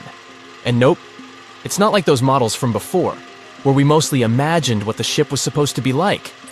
This time we got a real digital scan. A team of experts really mapped the deep-sea floor around the Titanic together with the ship itself. We basically got a 3D view of the entire wreck, which is like going deep down beneath the ocean's surface and seeing Titanic as if all the water has been drained away.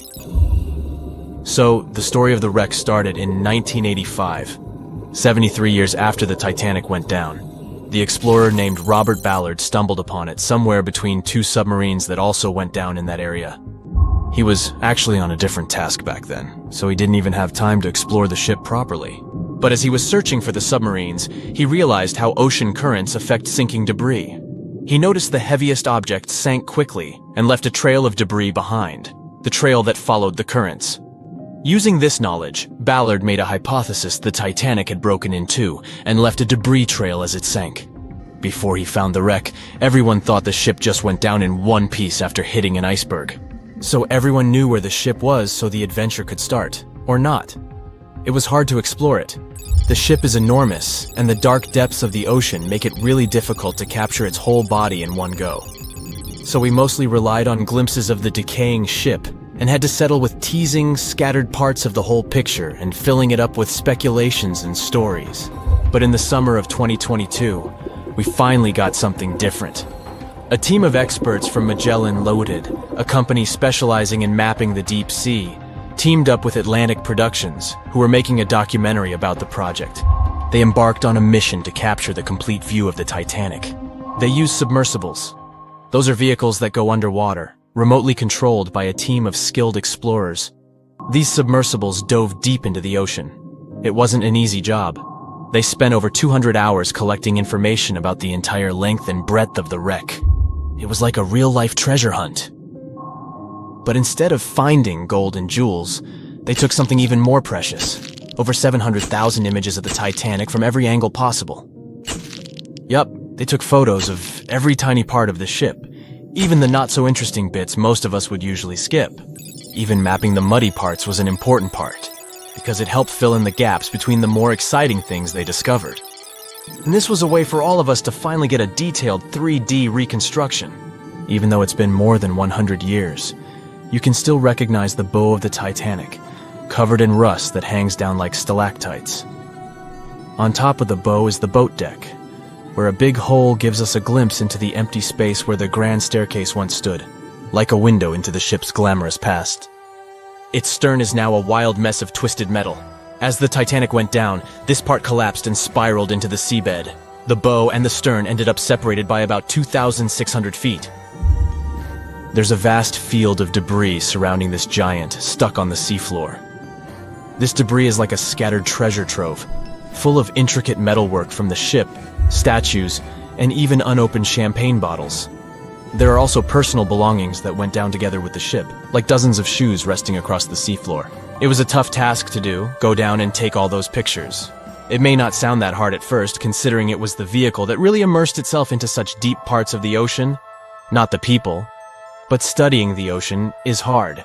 We haven't explored, mapped, or even seen over 80% of it. The conditions are harsh, and the pressure becomes more intense the deeper you go. And their vehicle had to dive down to nearly 13,120 feet below the surface. That's like 12 Eiffel Towers stacked on top of each other. Plus, you have strong currents in that area, so it was probably like trying to navigate through a watery maze. And submersibles weren't supposed to touch anything. Even the slightest wrong step can damage the wreck that was already so fragile. It seems like the Titanic is frozen in time, so it will always be there waiting for us. But in reality, it's slowly disappearing. It's pretty obvious that the ocean water ruined it considering how long it has been down there. But it's not just that. The wreck itself has become a home for a specific type of bacteria Halomonas titanicae that even got named after the famous ship. These bacteria have a special ability. They can survive inside rusty formations known as rusticles. They kind of look like icicles, those spikes of ice that form when water falls from something and freezes. These bacteria have a taste for iron, which is abundant in the ship's hull. For them, it's like a real buffet down there. And as time goes by, these bacteria will keep eating away at the iron in the ship, bit by bit, until one day the feast comes to an end and the whole ship is gone. It's like a slow but steady recycling process. So this 3D model we got because of the hardworking team and technology comes at the best time because we never know how much time we have left with exploring the famous wreck. This time we might even understand the collision with the iceberg better. You know how movies always show the Titanic hitting the iceberg on its right side? Well, we can't even be certain about that. The scans could help us figure out if the ship actually grounded on the iceberg, like getting stuck on it. We can study the stern and analyze how the Titanic struck the seafloor. That will also help us understand what really happened during the sinking. Maybe we'll get a chance to discover if there was really a strong fire that sealed the fate of the Titanic.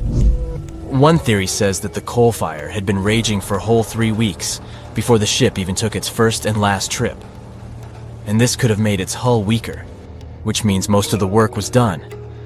The iceberg just delivered the final blow. If there even was an iceberg, as some people wonder. There's an alternative theory they suggested where the Titanic may have actually hit a hidden mass of pack ice instead of a typical iceberg. Pack ice is made up of large sheets of ice that float near the ocean's surface and can be difficult to spot. They believe this pack ice might have drifted into the Atlantic from the Arctic Ocean. According to one professional mariner, Captain L.M. Collins, that stands up with that idea. If the Titanic had struck a regular iceberg, the ship would have sunk much more quickly than it did. And since the Titanic managed to stay on the surface for a relatively long period of time, less than 3 hours, maybe this was a different type of collision.